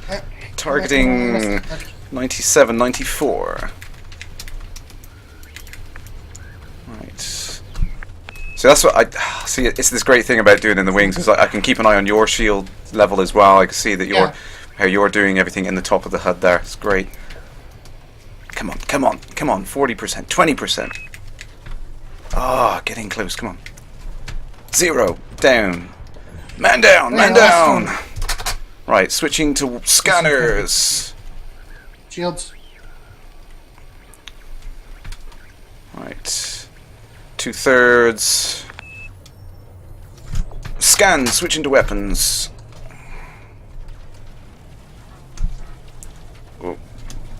Shields. Whoa, whoa, whoa, whoa. Tank and spank. Shield cells not working. Oh no, have you run out of shield cells? Yep. Okay, if you need to back off a bit, I've got plenty left, so I can tank for a little bit. I tagged him, so I'm You gonna got him try tagged? and pull out, see if you can draw aggro. Yep. Oh, get some distance in. Shields down, switching to cannons. Oh, he's still focused on me. 53%. Boost away. I just I've got hit his it. power plant from I've that got him. distance. 30, 27. Need to get in. I hit it! I got it! Oh, shot! This just went down to 0. That was like a 2-kilometer power plant kill. With the Nice, rounds. nice. What a work. fantastic end to the stream. That's great so stuff. fine. Great stuff. So, quick catch up on the chat. Abacus, what is the status of the fund for getting Mrs. Crash a PC? I'm still saving. I had a very, very generous donation of someone recently of £100, which was insane. I didn't have their Twitch name, and it was done after the stream, so I couldn't thank them. But that was awesome. So yeah, I am saving for a PC for Mrs. K. And thank you again to Dog who just donated. That's crazy. Thank you. You're awesome. That's really, really cool. But yeah, thank you very much for all the donations. I really do appreciate it. It's really great that you guys have donated for all of the stuff that I use for the stream. I don't like to ask. I like to pay for it myself if I can. But thank you. I'm not good at being humble. I don't. I usually do everything myself, so it's an odd thing. But yeah, so should we probably wrap up? Thank you very much, Otto. It's really, really great fun to have you on. Absolutely. We'll definitely do it again. I stream Elite too, and I probably stream it a lot more often than Kerrash because I got nothing else to do. So if you want to, I'm thinking of making a schedule soon, but right now it's just random streams, but they usually last 9 hours, so you'll end up in it. If you want to just watch me fly around and shoot stuff, or potentially play other things, please give me a follow. My chat's been kind of dead lately. I could use it. Well, yeah, and that's definitely. what I like about streaming is I like interacting with chat. It's the primary Yeah, I reason mean, watch. the thing I've enjoyed most is, when I started off doing it, I was the only person doing the Elite streams, but then it was nice to share it and get the other streamers noticed and everything. That was great. So by all means, put your channel thing in the chat there, or just give a shout out so everyone can click on your name and say hi and follow. And we'll have a good day, dude. There we go. I was nervous, but this was fun. No, it was awesome. Thank you very much. And remember, if you go pirating, please invite me. I will, absolutely. I will try and get and do that on the weekend. So yeah. So thank you very much. And remember, all you guys out there watching it, if you want to get involved in the stream, then just, get in contact with me. Send a message. I love having guys on from the community to chat about how they how they got into the game and everything like that. It's really awesome. So please do that. And thank you once again, Otto. And for now, we'll wrap up. But until next time, see you in the void, Commanders. Oh.